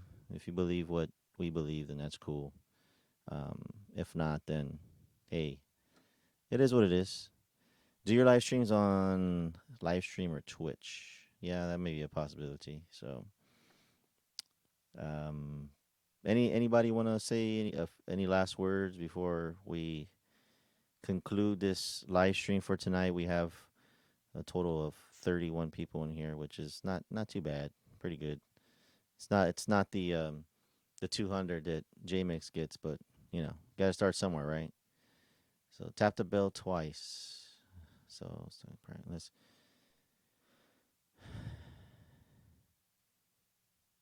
It says JMix, you are doing God's work and stay true and don't conform to them because then you become them. Yeah, that's a message you're giving to JMix. Yeah. All right, you want to say one thing, Never Obey? What do you want to say? Tupac's alive? We got that. You're welcome. You're welcome, Chase, Shep. We're 2 hours and 40 minutes. This has been a long live stream. You got a lot of good information from RJ. Just a quick synopsis: City of Lies is going to be coming out in the next 6 months to a year, just because of the financial difficulty the company was having. We also have Phil Carson. If you get a chance, the article, the link to the article is there. Hit the link, read the article. I know it's lengthy. I haven't read it yet, but I heard it's a really good article. Gives a lot of information. Never Obey. How Tupac is alive? No, he's dead. He's gone. He's alive in our hearts, though, for sure. For sure, he's alive in our hearts. He's alive every time someone speaks of him. He's the only person who, to this day, his music is basically like classic. You can't can't get tired of it. So, anyways, Yeezy 808, thank you for being here. Jamar, as always, Never Obey. Thank you for being here. Alex, thank you for being here. Mike, thank you for being here. Ice Cube, thank you for being here. Chase, thank you for being here. Yeah, if you want to read a good book, read the Labyrinth book. It's a good book. There's good information in there. Tupac 187 is a good book too.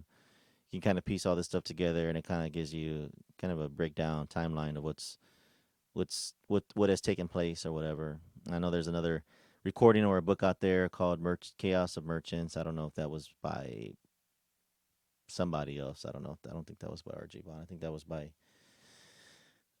I can't remember his name. It escaped me, but anyways, thank you guys for joining. Be on the lookout for tomorrow. I'm gonna contact him tonight, tomorrow morning, and we will have a live stream with JMix. You'll get some more information. I know that I don't have a whole lot to share with you guys tonight, but you certainly will be on tomorrow. So hopefully everybody out there in the board gets along. Like I said, we don't see eye to eye, but just keep everything peaceful. Um, Signing out from Southern California. If you want to give your shots out, I know where Jamar's at. I don't know where. I think Ice Cube. You're in California too. If you're Ice Cube, Never Obey. I have no idea. I think you said you're from Washington. Chase. I have no idea where you're from. But anyways, be safe out there, guys, and stay tuned to the next live stream. And as I always mentioned before, I always tell you guys, always seek the truth, no matter where it takes you. Have a good night.